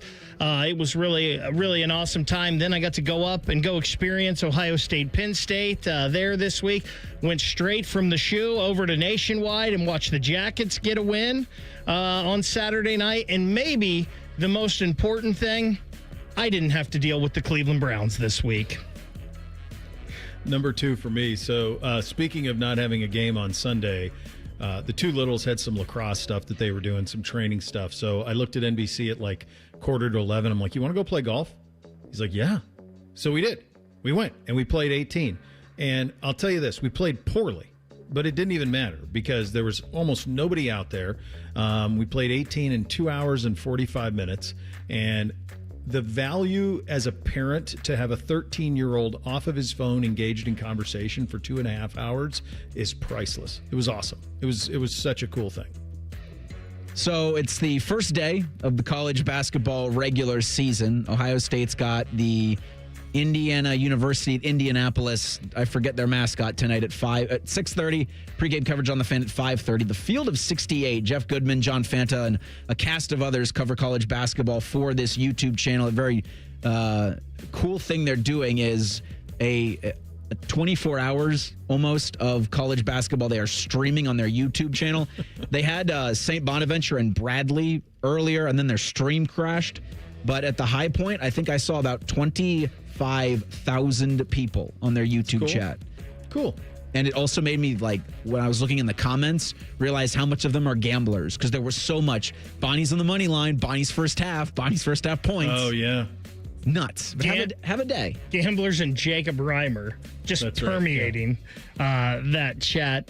Final thing for me, it was sad to wake up this morning and hear of the passing of Bob Trumpy. And I don't remember Bob Trumpy's playing days, but I do remember him well as a broadcaster. And him and Don Crickey, you heard them all the time in the Columbus area. It seemed like they always had a Browns game or a Bengals game. And then, of course, he was on 700 WLW all the time. And if you wanted to listen to the Reds, which I did a ton growing up, you heard of a lot of Bob Trumpy, and just a Hall of Fame broadcaster. And maybe the most important thing he ever did wasn't sports. He kept a lady who had called in and said she was going to commit suicide on the line for 2 hours between her and her son until they could get the authorities there and help her out. Maybe the most important thing Mr. Trumpy ever did.